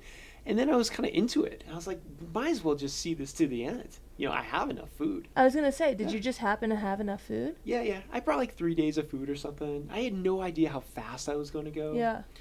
I also did like I did an 18-mile or something like 28-mile extension from where Peter started, and I had no idea what that was going to be like. Yeah. So, like, I think to this day, I'm the only person who's done the full traverse. And, like, because no one had done it before, I had no idea time-wise how long this was going to take or what I was going to find there or, like, how long this was going to, how fast I even was going to go, How many miles is the hike? What is it, like 70-something miles or something? Okay. Something like that. It's just, it's so cool, though, because it's so high. And it's not that far from civilization. Like, half the time, you're like, oh, there's Breckenridge, So does that probably help? I went skiing here. Yeah, that probably helped you make that decision in the middle of it, because if you had to bail out, you had options. I knew where the highway was to thumb a okay. ride. But, like, you get out, you're on the top of the ridgeline. You're like, oh, I know where the highway is, but, like, it's still, like, they're ant people. Like, it's way over there. So, like, I'm not going to die of exposure. Like, we're not in Alaska, right? But, like, it's a hike. It's not an easy decision to bail. It's like, oof. That would be, like it was said, like an adventure all of its own, That's like the real adventure. Interesting. Are we still on the Mosquito 10-mile? Yeah, I was asking about food. Oh. Yeah, well, there's burgers at the end. No, I mean, like, did he just happen to have enough food to do the whole thing when he made that decision? Yeah. Because, like, I didn't know how long this was going to take, so I just brought, like, I guess 3 days. That'll probably be fine. Yeah. And then, like, if I had by second day, you're like, I think I'm going to have to ration a little bit. Because it was 91 hours, right? Something like that, yeah. According to the quote. So like a little bit more than it's 3.5 days or something. Yeah, close to 4. Yeah. So yeah, you sounded hungry on that one. Bless you. Oh, excuse me. You mentioned that there's only one part of this that is technical. Could somebody that is not experienced at climbing or love exposure do this and find like an alternate for that specific area? Yeah, totally. A lot of these things are a little bit contrived. So say you're on Fletcher and you're looking at the Fletcher Atlantic Traverse, and like it's not like you're gonna like stumble into this traverse and be like, oh, I'm way over my head. Like it looks like terror. It looks like Mordor. Like from the beginning, you're like, I'm not about that. Yeah. So you can just kind of like go back, go around, go down into the basin. It's a really beautiful lakes. Mountain goats are gonna try to lick you and all that kind of stuff, and marmots are whistling, and then go up Atlantic through like a more standard route and just be fine. And going. Stay there on the ridge the rest of the hike, and you're stay okay? on the ridge. Yeah. Like I think like when you get towards like Frisco, there's a couple like 4th class moves, 4th class peaks. But like going from Frisco to basically where the Breckenridge ski area is and like P10, that's called the 10-mile traverse, and that's done all the time. Yeah. So.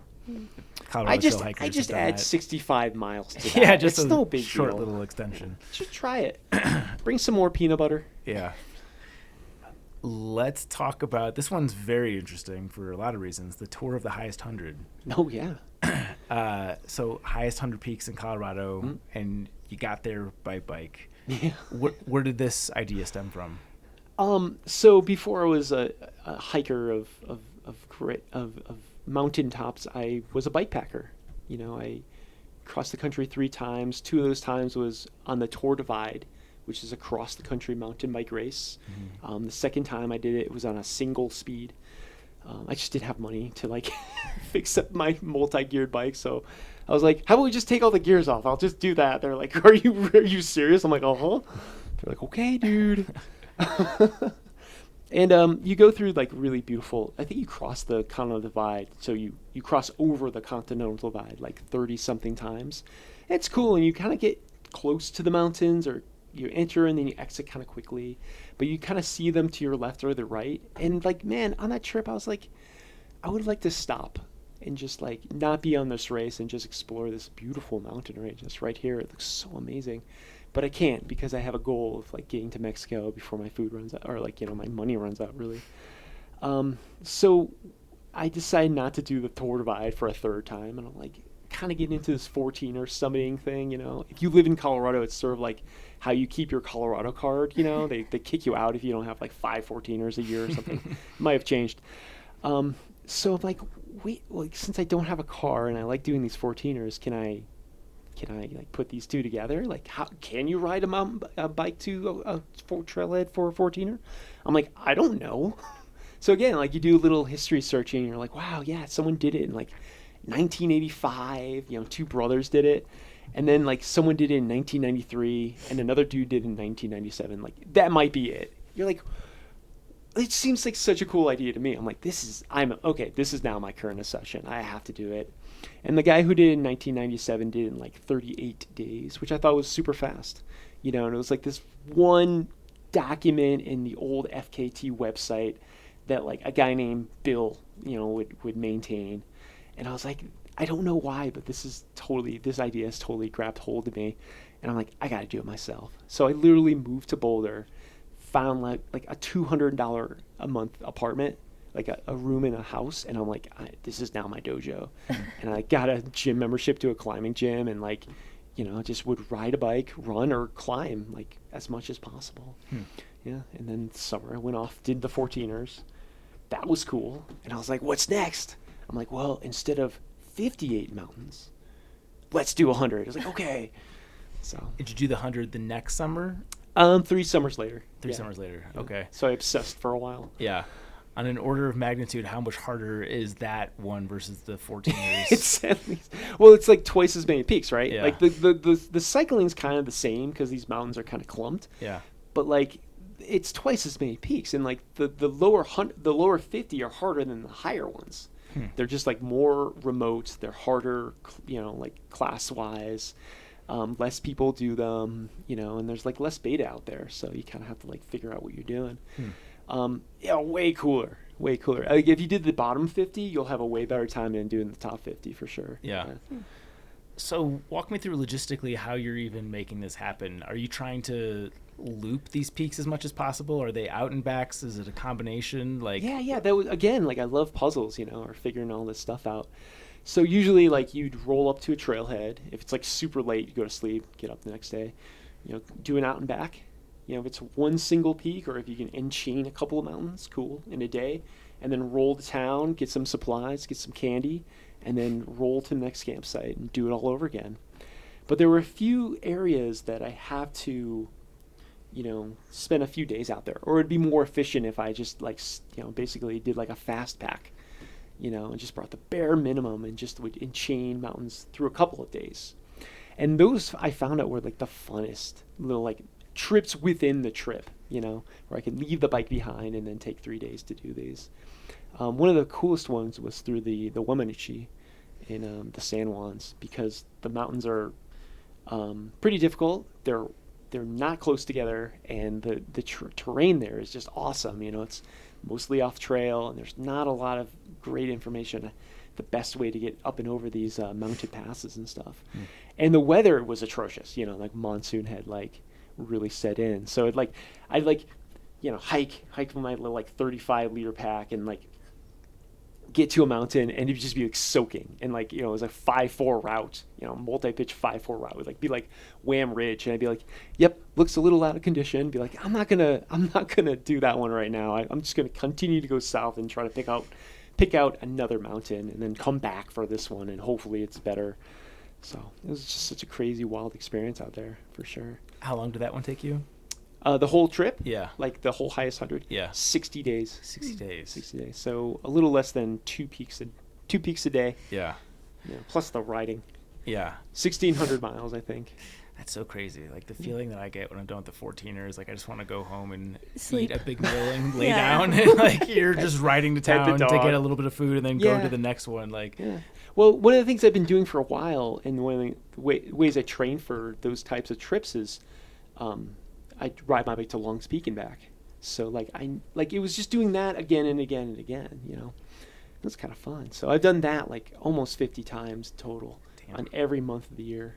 What's the distance from Boulder to Long's? It's around 40 miles from my house to Long's Peak Trailhead, and then the routes are like 10 to 12 miles. Yeah, it's fine until you have to go home and you're like, oh my God, what did I do? Yeah. At least it's mostly downhill, right? It is. There's a good like 1,500 climb to get to like Allen's Park or something, and then you're good. But like, man, I've like walked that hill just trying to get to Allen's Park. Or like I said, like I get asthma, I'd be like, oh my God, like I have to go 40 miles on a bike with asthma. I'm like, Frr. Do you have an inhaler with you? Yeah, I have an inhaler. It did nothing. Because that wasn't what the problem was. It wasn't like moisture or liquid buildup in my lungs. It was my throat. So crazy. Yeah. It's still crazy. It is wild.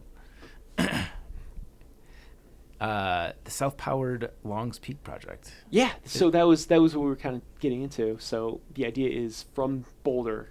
It's very convenient since I live in Boulder. Ride your bike to the trailhead for Long's Peak, pick out a route, do it, and come back home. And each month, pick a different route. How many routes are there? There's dozens. There's hundreds. If Wow. you really want to get into it. So they range all the way up from like class 3 on the keyhole or loft to like climbing the diamond itself. Yeah, like a 5-10 multi-pitch route with a partner. So you're doing this 12 different routes once per month? Yeah, that's the goal. Yeah. That's the goal. I have yet to achieve it. Okay. It's like riding your bike at 9,000 feet in the dead of winter in the middle of the night, which is what you have to do to get up early enough, to get to the trailhead. To do a route on Long's Peak is like very difficult. It's not fun. It's like in one of these ideal things, circumstances. In ideal circumstances, right? Terrible. Like it's definitely one of those like I'm glad I have had done that instead of like I'm looking forward to doing this. Yeah. So it's just so hard to do because you can't miss a month, and like we have lives, we have relationships and jobs, and like maybe in a month, like if you have a full-time job that's like maybe 2 days each week that you could pull this off, and it's so stressful. And again, it's a project Peter Backwin did. He didn't do the bike part. I was like, oh, add this little part in just a little bit. But like, he's retired. Like he was a climate scientist, and he just retired early and just played the stock market well. But like, he barely was able to do it, like, without a job. Yeah. I was like, oh my God. So I have yet to do it, but I've done in the years I've tried, I've done it around 50 times by bike in each month of the year by multiple routes, just trying to like figure out how to do it. It's again, it's a cool puzzle because you're like, well, when do I do the easy routes? When do I do the hard routes? When do I do the routes I'm not really good at, you know?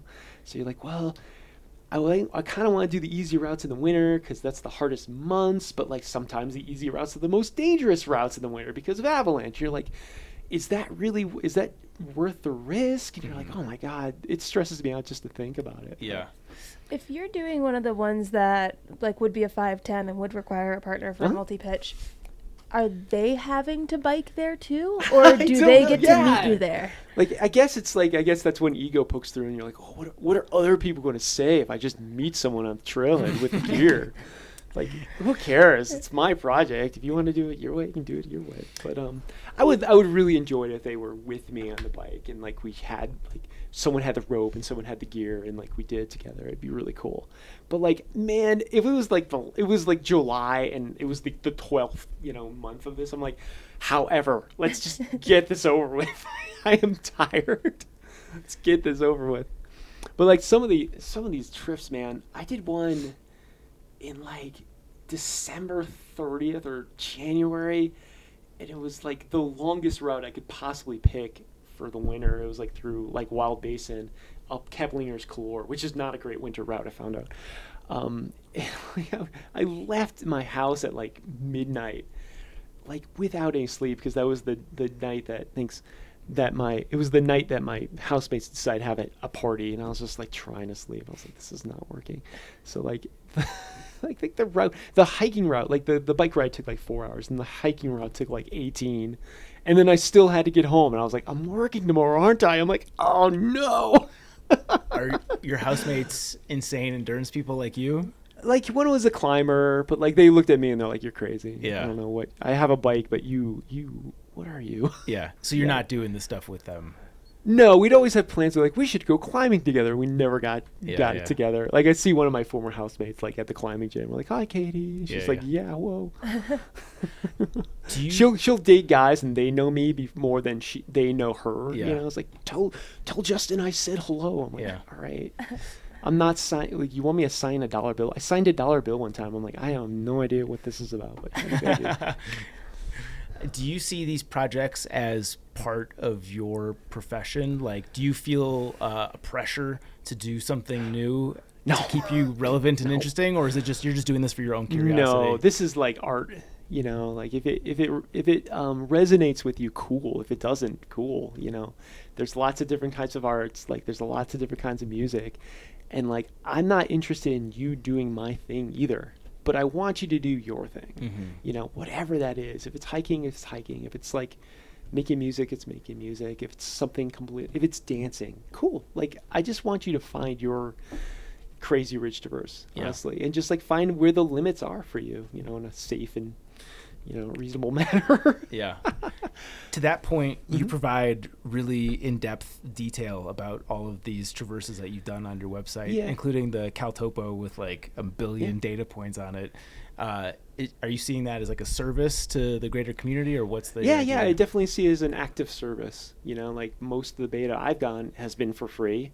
Like something like the Sangre de Cristo, that wasn't my idea. I wasn't the first one to do it, but like, I had so much fun doing it, and I'm like, someone else should do this. This cannot be my secret. This is super cool.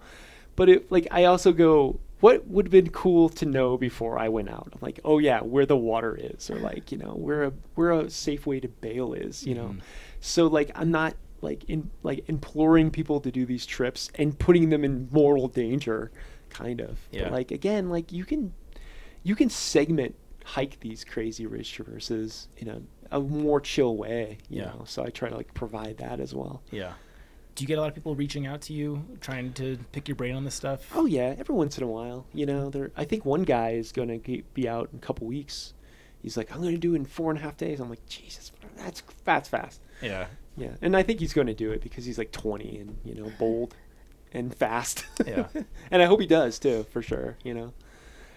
But I don't, like, he says he's done his recon, so I think he's done his homework. So he's basing these times on something. Yeah. Yeah. I believe him.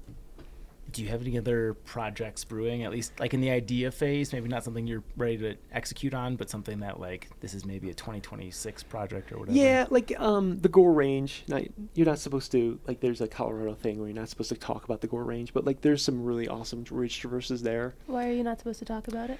Because it's kind of off the radar. You know, there's no 14ers. Like it's just kind of like a secret little range that it's not very touristy. It's kind of hard to get to. You know, like there's no Breckenridge right there. Kind of Vail's close, but you really have to like dig deep to get in there. But there's a really awesome ridge traverse there that, you know, takes a lot of technical climbing, you know, soloing. So it's like right up my alley, and for some reason I've just been like oblivious to it myself. So I'd love to check that out. This year, some of these trips have like left me depleted when it comes to like my adrenal glands. So I'm thinking of getting out and doing some recon of Nolan's and seeing how I feel with that kind of terrain, and maybe give it yet another go. That's your white whale? As my white whale. And then actually my main goal right now is actually Colorado Trail. Again, FKT? Yeah, definitely. I was going to say, it sounds a little boring for you. And this is coming from somebody that loves the Colorado Trail. Right. It's just like, I don't think we're built the same. Right. Yeah, well, like I tried the FKT last year, and I kind of found it boring. But like the reason I bailed like at Highway 114, which is like the worst place to bail, let me tell you. Like I've never waited for a ride as long as that in my life, you know. I was like, my thumb was like having a hard time staying up. And finally, some guy Is stopped. that by Lake City? Which one's 114? It's not by anything, but it's sort of where near Sawatch and Gunnison. I got to Gunnison is where I finally got to. It just was crazy because like I'm like, I've done all these things. The Colorado Trail should be easy. It's just a trail. And like before I could even like finish the first day, my hip flexors blew up. And I couldn't even sleep because I'd wake up in like this massive pain, just so much pain. My hip flexors are so angry at me just because it was so much faster. Like it was like 2.5 miles per hour instead of 1. And like they just couldn't take it, you know. Like I could climb forever. Yeah. You know, but like I just could not do the speed. It was really funny. It's funny to say that because my style was to do it unsupported. So I'm leaving the trailhead with a 40-pound pack. You know, so like how fast can you go? But like, I just could not. What is the current unsupported record? I was trying to do it from south to north, so starting in Durango, ending in Denver, unsupported, with the Collegiate West, because like that sounds more fun. Yeah, it's like 11 days, 9 hours. Okay, like it's 40 miles a day, and I was like, I could do it 50 miles a day, no problem. I couldn't do it. And it was just set that FKT. There was no FKT when I was playing all this out last year. And then the FKT was set 2 weeks before I left. I was like, what? So like pressure was on by then. I was looking forward to just kind of like, whatever the time is, we'll just set a bar. There you go for the next person. Yeah. You know, a little feather in my hat, but now there's an actual time. Are you still thinking about going back south to north? Unsupported. East. The whole thing, just the same thing. Just the same thing. I'll just chalk up last year as recon. Sure. So this year I've already hiked section 1 through 8 almost, and then I've done like the first 9 or so sections from the other side, and like dude, I've gone on the Colorado Trail so much in the Sawatch just doing Nolans and 14ers. So like I got that part too. Yeah. Oh, and like I've done it by bike. So any other part I've actually ridden. So like I kind of have an idea of what the trail's like. Are you running any parts of this, or is this just fast hiking? One of the, again, strategy is really fun to play with as a puzzle. And like the strategy I have, this is going to sound weird, but like the strategy is to go as slow as possible, still hitting your time, like still hitting the mileage for the day. So like 50 miles a day is sort of the goal. That's for, if you do in 20 hours, that's 2.5 miles an hour. that's a brisk pace, Mhm. you know. But like you don't want to go any faster because you'll just blow up in day 7 or 8 or something, right? So the idea is like just like any other race that's more than like 800 meters, you just want to like hang back, eat all that food, you know, lower the weight of that pack. So like, yeah, in the last 2 days, you can start running. And like you have a little bit of like fuel in the tank, you know, you're not completely crushed. And just like cruise through like, say, you know, from like Georgia Pass all the way down to Waterton. Yeah. That's the idea. Yeah. And then, but like there's so many things to play with. But like I'm good at playing with like how much sleep do I need? Like, you know, how long do I want to be up and active? Like, how can I sleep in an efficient way? Like, can I roll up my bedroll in 5 minutes, or does it take me 10 minutes? Like, I could use an extra 10 minutes of sleep if I'm, you know, only getting 4 hours, like things like that. Like, I love that kind of stuff, you know. And then it's just like that mental game of like, 50 miles is a long way to go in a day. Can I do 50 miles? Like, I just did 50 miles. Like, I don't know. Like, you know, you start talking yourself and like talking yourself out of things, you know, like, you know, and then you have to kind of play games with yourself too. Like, just the next ridgeline, you know, just the pass. Let's just see what's about. So, do you have to train to be? I love sleep. Let me start with that. I love sleep. I love sleeping. I love cuddling. And I hate waking up. I have the biggest like down comforters. Like, sleep is so good. I've slept in most every day this year. I've slept in a king size bed. It's wow. fantastic. Yeah, that's fantastic. When you're doing something like Colorado Trail FKT and you are expecting, okay, I'm only going to get 4 hours of sleep a day, do you train the sleeping component and like in the real world sleep 4 hours, wake up, do your normal workouts, and then sleep 4 hours and wake up just to like practice the deliriousness? Yeah, it's a great question. No, that's a terrible idea. Why? So in endurance training, you already have to like, say, run 6 days a week, 7 days a week. Some of those runs aren't very fast or very far, but like endurance training just takes a lot of time. And you need, like, it's so important to recover as much as possible every single day. So like good sleep is like the most important thing you can do, for sure. And there's just no time to like think that like you can get quote unquote used to sleeping 4 hours a day. Like I'm not a professional runner, so I'm not, you know, like Hoka is not giving me a paycheck. So like no, I want to have a culmination of months of good sleep. And then like there's that 10-day trip where I'm like the sleep is just atrocious, you know. Is there let's think about the nighttime hours where the sun is down. I think about how when I typically wake up during a hiking trip, it feels colder. Yeah, it feels colder right before the sun rises than like in the middle of the night.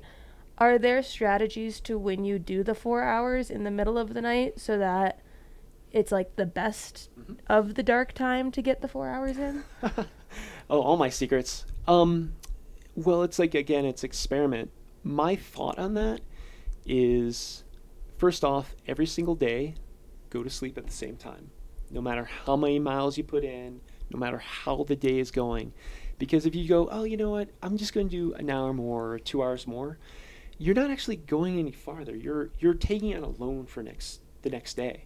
So you just have to like go, okay, I made it where I made it, and we're just going to sleep because that's when we're doing it. And your body just loves sleeping at the same time, having that kind of like schedule. So if you screw that up, you're just going to screw up your sleep more than not. My thought was, like, I really love like lunchtime. I love eating, but I think what I want to feel is like, you know, like and this is kind of verified with my training hikes, is like by lunchtime I want 25 miles. So I gotta like start pretty early in the morning, like get up at 1:30 or 2, get the 25 miles in, have lunch, and be like, I have all day to make the next 25 miles, and like kind of enjoy myself. And then like as it gets darker, I'll naturally slow down, I'll naturally get tired, and I'll be able to sleep at like, you know, 9:30, 10, and then go to sleep. And like you say, like get up before it gets super cold, you know, and then you're up and running. And I enjoy cold weather, and if I'm moving, I'm fine. Like I just so much heat leaves my body. For some reason, I run really hot. So like, I can move really well in cold. I can't really sleep really well. I get kind of cold doing that. So yeah, so that's the idea. 10 to 2, or 2 to 10, I should say. By the same token, do you ever plan these things based on the new moon, not dealing with a full moon? Oh yeah. Like this trip, like the Colorado Trail, I'm gonna see if I can't do at least the back half of that route under a full moon, for sure. Because like that's when like sleep is just gonna go through the wayside. It's gonna be whenever, if I'm feeling great on George Pass, people are like, let's just go. Yeah. And then cat naps until Waterton. So, but it would be really great to have a full moon. Yeah, for sure. Sweet. Well, we're already way over what I told you. Yeah, so I know. Thanks for being generous. Told you. You want to hop to the Kumo question? This is the last question, I promise. Cool. Shout out to our sponsors, Gossamer Gear. Use code SNUGGLEBUG for 20% off your Gossamer Gear shelter. If you can reach into Chaunce's sack there and pull out a ball. It's a nice bag. Yeah, for fans. Okay, it's a pink one. Good things come in pink packages, they say. Donut shops say. The question is, what is the most useless skill you've ever learned? God, what is the most useless skill? Maybe like, I threaten people that I'm going to become a mime. Like, because I use my arm. I'm Italian, and I'm not Irish, so I use my arms and legs a lot. But I love miming when it's completely and wholly inappropriate, like at work, or like when I'm trying to like give really important information. But my shtick is I'm also the mime that won't shut up. So I'm just like, oh my God, there's a wall in front of me, but I found a doorknob. It's really windy now, but there's a rope. So that's, I think I'm the most expert of the talkative mime. The narrating mime. Yeah. Well, Justin, this has been awesome. Thank you so much for giving us all your secrets. Let people know your social media, your website, where they should keep up with you. Oh, sure. You can just go to my website. It's just my first and last name, Justin Simoni, and that's spelled Simoni. And there's the Insta. There's I don't know if I have a TikTok anymore. Maybe. I'm trying to grow my YouTube channel, so just look up my name or look up Long Ranger. And if it doesn't have like a tactical weapon that shoots very far, it's probably me. It's more running than artillery. So you'll find that. Sweet. So thanks. Yeah, this has been awesome. Thank you so much. Doing things out of order here. We have a mailbag before we get to the Trek propaganda. It'll make sense in a second. This one is from Brian, and he asks, I'm looking for a fun loop hike that won't kick my ass. The Wonderland Trail looks wonderful, but looks quite challenging to an East Coast hiker. It looks like he's done the Georgia to Connecticut section. He says only. That's a lot of trail. Yeah. That's a significant amount of trail. I'm considering the Timberline Trail as maybe a similar first step in a loop hike in the Cascades. Opinions. That's from Brian. Brian, thank you so much. I've done both of these. I will say the Wonderland Trail is not easy. However, if you've done the southern section of the AT, it's not. If it is tougher, it's not like significantly harder. If you can do that, you can do the Wonderland Trail for sure. So I would just go with the hike that is longer because you're on trail more, which is the Wonderland Trail. The Timberline Trail is great too. If you're looking to do something in 2 or 3 nights, you certainly can't go wrong there. But if you've done that much of the AT, the Wonderland Trail is within your capability for sure. Which leads right into our first Trek propaganda. Trek propaganda portion of today's show. This first one is this is a post that I requested to our editor because this is always something that I'm looking for and something I will kind of be doing. I have to maybe off camera would like to get your idea on names for the hike that I'm going to do. It's an odd shape, loop-like. But anyways, the title of this post is 12 Epic Multi-Night Loop Hikes in the U.S. I think everyone who's pressed for time loves the logistical simplicity of a loop hike. You drive to one trailhead, hike in one direction, you come around full circle, you're at where your car is. It's just so much nicer than going point A to point B and having to deal with staging cars, shuttles, hitching, all the various ways of trying to figure that out. When you're pressed for time, you just want to know exactly how long these things are going to take. We'll call out some of the loops that are flagged in this article. Number one is the collegiate loop, which is one that I was toying with doing and ultimately decided against it because I've done a lot of the East, all of the West, so I don't want to retrace my steps. I love the simplicity of this hike, and I think the distance potentially could have been perfect. It's 162 miles given the amount of time that I have, but yeah, decided against it. But the Collegiate West, as our guest outlined, is fucking awesome. That is a beautiful stretch of trail. Wonderland Trail's in this one. And the last one I'll do is a loop that I'm actually not familiar with because I've done no backpacking in the state of Montana. This is the North Circle Loop. 52 miles, 12,000 feet of elevation gain, 4 to 6 days is the suggested time to completion. And as many things are true in hiking out west, this is a summer hike. I guess it can be achieved in early fall as well. If you want the other 9 recommendations for good loop hikes in the U.S., head to the link in the show notes. The next article I'm going to flag here is by our wonderful editorial intern, Ariella Nardizzi. This is Dead Weight. 13 through hikers revealed the gear they sent home. This is a poll that we did with both our AT and PCT hikers, and this post is broken down on the gear that was sent home from both of these trails. I'll just highlight a couple of them because as always I want you guys to head to the article. But a Big Agnes sleeping pad, a merino base layer, and all of these items, the explanation as to why they got sent home is included, so I won't include that here because, again, I have to get you to the website. A down hoodie. This one definitely irks me a little bit. Sun umbrella. This is by a friend of the podcast, so I say that in somewhat Do you jest. know I'm the owner of a sun umbrella now? Oh, yeah? Yeah. Are you planning on using it? Maybe. What's the name? Six Moon Designs had stuck one in that bag they sent. Oh, nice. And so now I am the proud owner of a sun umbrella. Yeah. I could be wrong on this. Someone's going to fact check me if I am. But I think the Six Moon Designs and Gossamer Gear umbrellas are the same thing. Like exactly the same. It looked like it. It's Yeah. like the gold one. I think it's, it looked pretty identical. But we'll see if I ever use it. Yeah. But if you want more items that didn't make the on-trail cut for our wonderful thru hikers, hit the link in the show notes. Okay. Question of the day. Yes. If you could telepathically say something to all 7.95 very exact billion people on Earth, what would you say?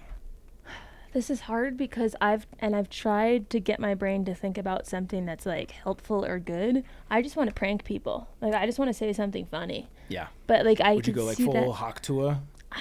You know, I don't actually know what that reference is. Seriously? No. Do you live under a rock? Yes. You do internet stuff. How is that possible? I don't know. I live, again, under a rock, yeah. Have you heard this one? Yeah, so I guess... Oh, wait. Hold on. Blah, blah, blah, blah, blah, blah. I've seen a hawk to a girl. I guess she's I can be handled raw as well. Yeah, that's not me, guys. That's Elise. Yeah. I am a cornbread hoe. That's me. And it's true. And you didn't do it until I came in with a fat bag of burgers. That's new. No. No? Mm-mm. When did we have a fat bag of burgers? Oh my God, are we going to go get our assholes waxed together? Still down. I am a piece of trash. Okay. Still true. I'm having too much fun right now. Where's the answer to this question? What was the question? What are we talking about? God. What is Haktua? Oh, Haktua. Oh my God. I know. Well, it's one of those things where everyone seems to know the answer, so I don't want to admit that I'm the one person that doesn't know when everyone else knows. What's one move in bed that makes a man go crazy every time? Oh, you gotta give him that Haktua and spit on that. Right. I know the girl. I've seen that video, but what is she referencing? Oh, spitting on that thing. I know what she means, but it seems like Haktua. I think you have all of the. You have the two. I thought plus two, Haktua came from something prior to her. Did she just make that word up? No, Haktua became popular because of that. Oh. Like man on the street, woman on the street. I thought she like was referencing something, and I didn't know what she was like. Not what she's saying, but the phrase she was using. I thought she was quoting something. Everyone is talking about Haktua. I think that has died. When people were saying Haktua, they were just referencing that video. Interesting. Okay. I thought there was more to it than that. Nope. So maybe I'm not dumb. Well, I think not knowing it. Yeah, no, you're not. Okay, cool. I just assumed there was more to the story. Yeah. Yeah, if I could telepathically say something, I'm worried that I would incite like the purge settings by saying something that I think is funny that actually ends up not being funny. Yeah. You know, like being like, don't trust the person to your left. Or the world's going to end in 60 days. You know, something that would get the most bang for my buck, but it all has negative outcomes. So I have no idea what I should say. Yeah. I'm really nervous. So you're just not going to do it? No, I will. You have to say something. But I'm probably going to mess it up. Well, you gotta. Can you say yours first? Yeah, I would. I think the thing that we need to do is strip away people's like anger and violence toward each other.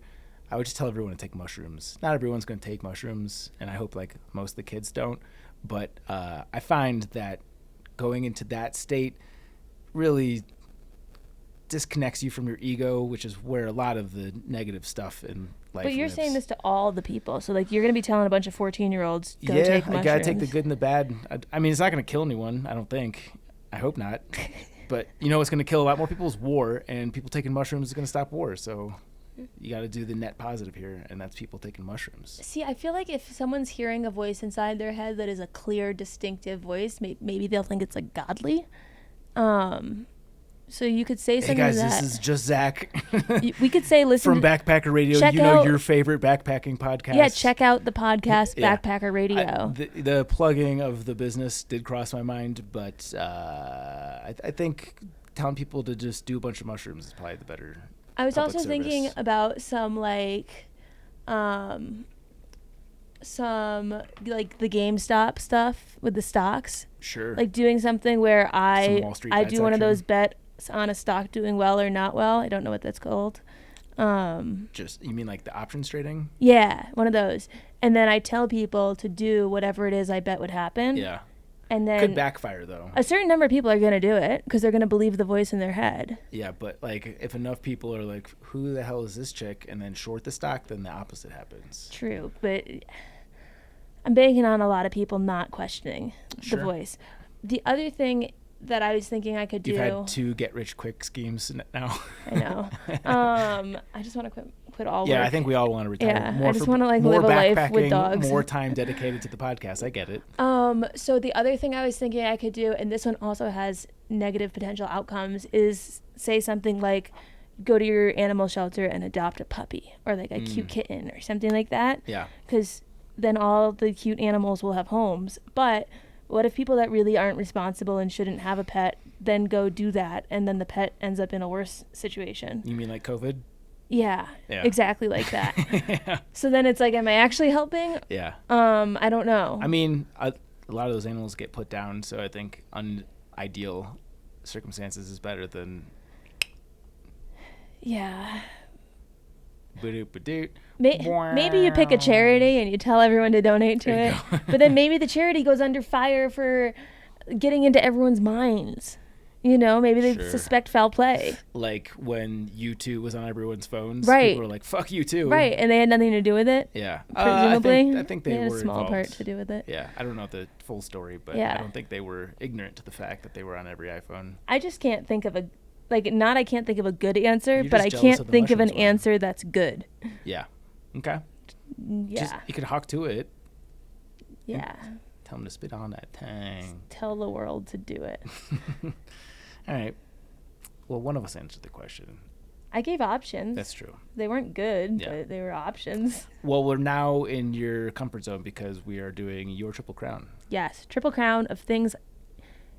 This says in your bedside table. I was Did I gonna ask mean about in that. the drawer or did I mean on your bedside table? So my bedside is just a stand. You don't Doesn't have a a- drawer? Mm-mm. Where do you put all your things? Just on top.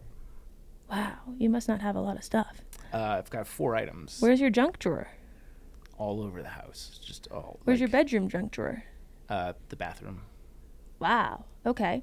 I'll limit mine to... I do make an effort to get rid of the junk. I don't know if you noticed this, but it's a little bit less chaotic. Is this I threw- studio your bedroom junk drawer? It's everything's my bedroom junk drawer. A part of the ADHD thing is like I have trouble getting rid of stuff. Yeah. I have a little bit of a hoarder instinct. So Garrett thinks I am a hoarder. yeah, yeah. So I'm in a purging stage right now. So Okay. I will occasionally go through the junk drawer and actually like flip it upside down and if something's on the fence, like, will I use this, will I not? Trash. I don't care.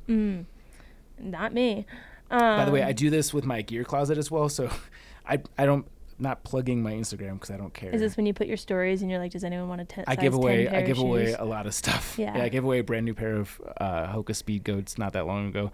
It's just like the things that I'm not going to use that are nice that I will just give away. Okay. Things on my bedside table. Number one, best thing on my bedside table, absolute need, necessity, can't go to sleep without it, is my water bottle. It's a good one. I wake up thirsty several times a night. Yeah.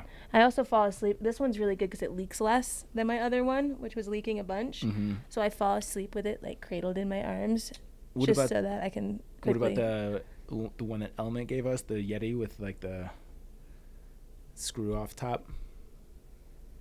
That one I'm having trouble remembering because Garrett stole it the second I opened the box. Okay. So that one's not mine. It got swiped. I do have like a cheap white Walmart or Amazon one that I usually have here, but that one leaks. So if I fall asleep cradling it, I wake up and my whole pillow's wet. Yeah. So this one, it's got like a little bitey top, which is a little annoying in the night because sometimes you go and you don't bite it enough and it doesn't give you water. But it doesn't leak, so we're happy with this one right now. Yeah. Has to be full to go to bed. Yeah.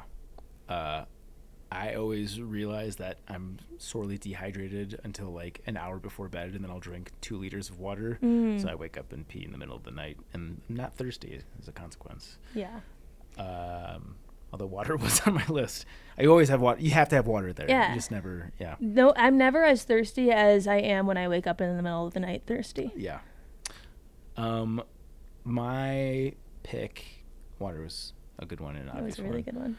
It's the best one. So good. I'm going to go with chapstick because when it's the one thing I always forget to put chapstick on before I go out to do outdoor adventures.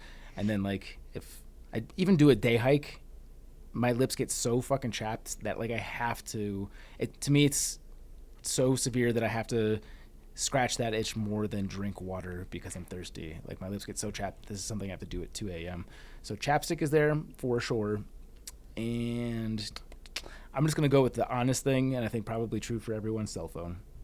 I was wondering if that would count. Yeah. Cool. I mean, We'll I don't count it. have many items. I don't Fair. have a drawer, so. My next one, I know you're not going to steal, but I'm going to use it anyway, which is my inhaler. I will wake up in the... sometimes it's more frequent than others. Like, I'll go through a good stretch where it doesn't happen, but then I'll go through a stretch where it's every night.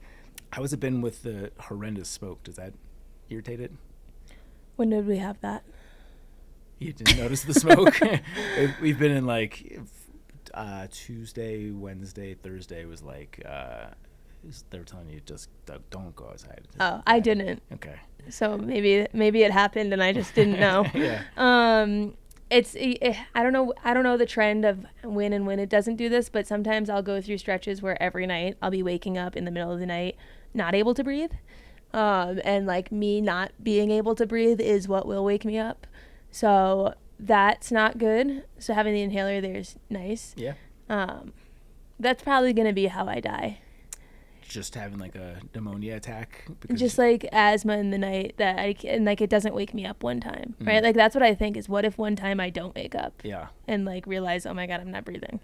I have literally woken up in the middle of the night not being able to breathe. I had pneumonia, I think. I never actually went to a doctor for it, but it happened like 3 times over a week span. Yeah. Where like legitimately I can't get air to go in either direction, and Yeah.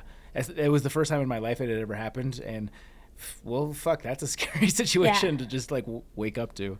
It's like a couple times a year that Yeah. I'll go through like a swath of it where it's like a couple weeks. And literally can't get any air passing through. No, I'll sit up, I'll use my inhaler, I'll stay sitting up and like wait for it to, like I'll get some, but it'll be like, Yeah. you know. Oof. Yeah, that's a not a good feeling. Yeah. So that one's not great. The inhaler next to the bed is essential. Yep. Because you don't want to wake up and have to go find it. And then number 3, I go with a good old lamp. I'm shocked you didn't say book. I was saving book for you. I've got those, yeah. But I'm thinking about what's on the table itself, and the book usually goes on the floor next to the table, Okay. for being honest. Yeah. I've got a little basket next to my bed that I can put my books in. Also have a basket. That must be a lady thing because Jenna put that there. Yeah. And it's just collecting hats that I'm never going to wear again. Yeah. Not books. It's usually anytime I can't find something and I'm like, where did I put it? It's in that basket. In the basket. Yeah. Curious if other people have the table side basket. Our power just left for a second. My last one is not necessarily like a conscious thing, but this is something you need in the middle of the night when you need it, and you need it real bad, is a cough drop. Weird. Okay. It's knock on wood. It's been a long time since I've been, I guess it's all relative. It's been months since I've been sick, but during the winter I was sick. It felt like every other week. And especially when you've got somebody sleeping in your bed and you're just coughing up a lung, and not only you are coughing, which is pissing you off, but you are keeping your partner up, a cough drop is a very nice solution to, or at least temporary solution to that problem. But then you have to stay awake until it runs its course. What do you do with it? Just leave it in my mouth. And you go to sleep? Yeah. That's a choking hazard.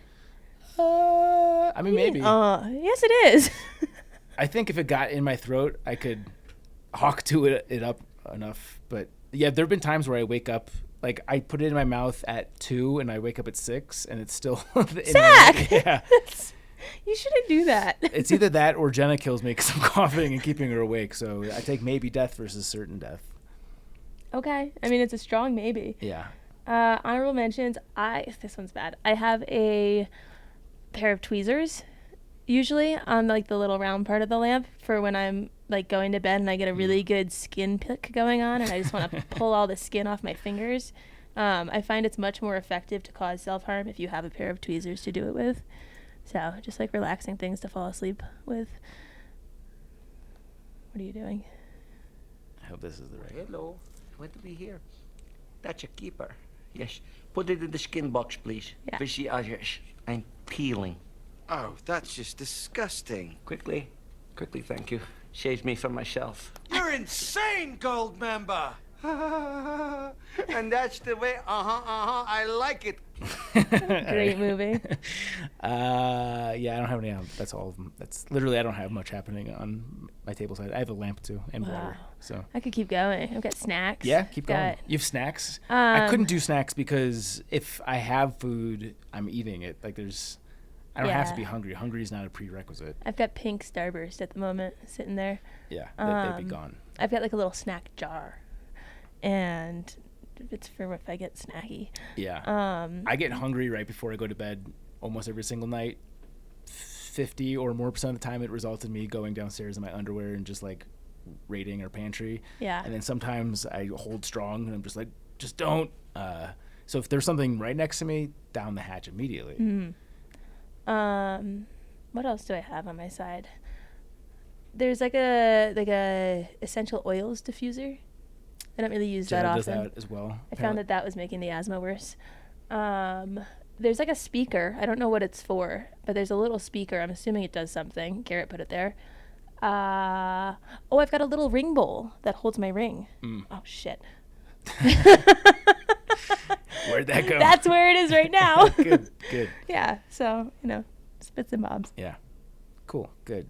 Let us know what's in your bedside table on our social media stuff or mailbag. It's Facebook, yeah. Facebook.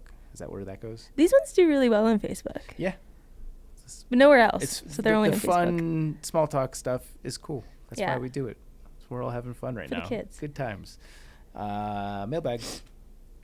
Wow. What a great guest Fidget is. Thanks for bringing her back. That was number 1. Number 2, the new Patreon content is excellent. Love getting extra servings of what has always made the podcast great. Doesn't need to be every episode to make it worth it, but loved all of them so far. From Carl. Yeah. If you like more of the riffing stuff, the Patreons are very loosely planned. We might do more prep for future ones, but we go in with a loose concept and just kind of see where the conversation goes. Yeah. And apparently Carl liked one of them. I would think if you liked, the people that sometimes say they liked the early stuff. Yeah. When it was before we sold out. Sillily produced. Yeah. I feel like that's what Patreon is. It's essentially us going into a time capsule and going back to then. Yeah. And just kind of winging it, and it turns out good. Yeah. It's like nobody's listening. You can say whatever you want. Yeah. Shit, piss, balls, ass. I should have given you the 5-star I know. review. I was wondering. This is from All Boys X4 Girls 3.0 Inspired Review. Hello from sunny Florida. I have wanted to write a review for quite some time now and finally have decided to do it. My son got me turned on to Backpacker Radio as he was preparing to hike the Appalachian Trail. His excitement and preparation in turn sparked excitement for me, so much so that he asked I accompany him for his first week. I had so much fun reconnecting with my young adult son, and finding this new hobby has been so instrumental in helping me become more physically fit. Congrats. Backpacker Radio has been an instrumental part of this journey, especially all the guests and stories of different trails. I find I keep adding potential trails to my bucket list. Yes, join the club. One of my most favorite episodes so far is Girls 3.0. So much fun to listen to these young women after spending the past 30 years raising 4 sons as a single mom. 4 boys? Yikes. 3's a lot. 4 is scary. Bless you. Despite the fact that I am 57 years old, congrats, I can still relate to many of the things these women were talking about when I was in my 20s and 30s. Thank you so much for these quality podcasts that keep me company and laughing while walking my dog, Oakley, in the wee early morning hours before work. You both are amazing way to start my day. Happy trail, Trisha Grand. Trisha, Thanks. that was very sweet. Thank you so much. That was, I guess, more of a pat on the back to you than me because I don't have much to add to the girl stuff episodes. You're present. You laugh when it's important. I just sit there and drink Yeah, beer you're like the laugh track. and ask questions. Yeah. And if you guys want a Backpacker Radio sticker, still doing that, send us a screenshot of your Apple review. Email it to podcast@thetrek.co, and we will send you a sticker. Super big thank you to our Chuck Norris Award winners on Patreon. That is Alex and Misty with Navigators Crafting, Andrew, Austin McDaniel, Austin Ford, Brad and Blair from 13 Adventures, Brent Stenberg, Brian Alsop, Fables, Christopher Marshburn, Coach for Marion Outdoors, Dane, Ish, Derek Cook, Eric Casper, The Friendly Ghost, Eric Hoffman, Jillian Daniels, Greg Knight, Greg McDaniel, Haley Buckingham, Palace, Liz Seeger, Patrick C. Cialo, Sawyer Products, Spam, Timothy Hahn, Solo, and Tracy Trigger. No, we have a new Patreon person. Oh, yeah. You sent the picture. Yep. Griffin Haywood. Hey, would you pass me a beer? Hey, nice. I swear to God, I just came up with that. Okay, now you have to do that every time. Yeah, good. That entire shtick. Let's make sure that it's on the list. But you can't put them at the end. Why? Because it ends on fawns. That's how it has to end. No, I'm making the executive decision that you go to Fawns and then I'll end it with that. So we're going to say Timothy Hahn, Solo, Tracy Trigger, Fawns. And then you're going to say Griffin. Hey, would you pass me a beer? You can follow us on social media at Backpack. What's wrong with that? I don't know. It's just like wrong. You can follow us at Backpacker Radio on TikTok and Instagram, at Backpacker Pod on X, Facebook.com/Backpacker Radio. You can follow Chauncey. You can find me on Instagram at Juliana_Chauncey, on YouTube at Juliana Chauncey, and you can get my book Hiking from Home, a long-distance hiking guide for family and friends, on Amazon. Appalachian Trials and Pacific Crest Trials are my books. We would both be appreciative of reviews on Very that much so. Amazon platform and Goodreads, apparently. I've never actually been to Goodreads. I downloaded it, and then I forget that it's an app. Yeah. So I Is it like the Yelp of books? Is that what's happening? So you can have friends on it. So I'm already out. You like add your friends like it's Facebook, and you could see what they're reading, I guess, or like what they're doing. Yeah.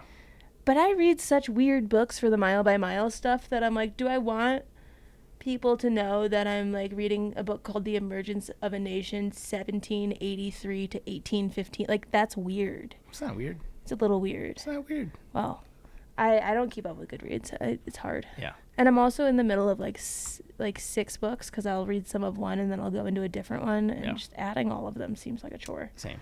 So if someone knows how to Goodreads better than that, or a hack that makes it apparently fun for a lot of people, let us know, because I don't get it. I listen to books because I like to do it while I'm on a boring stretch of trail. I like listening to my little fairy smut books when I go to sleep with a sleep timer. Yeah. Who doesn't like a good fairy smut? Yeah. Subscribe and follow us on Apple Podcasts, Spotify, or wherever you listen to podcasts. Follow us on YouTube. Hi, Internet. That's it for today's show. Thank you so much for listening, and happy hiking. Bye.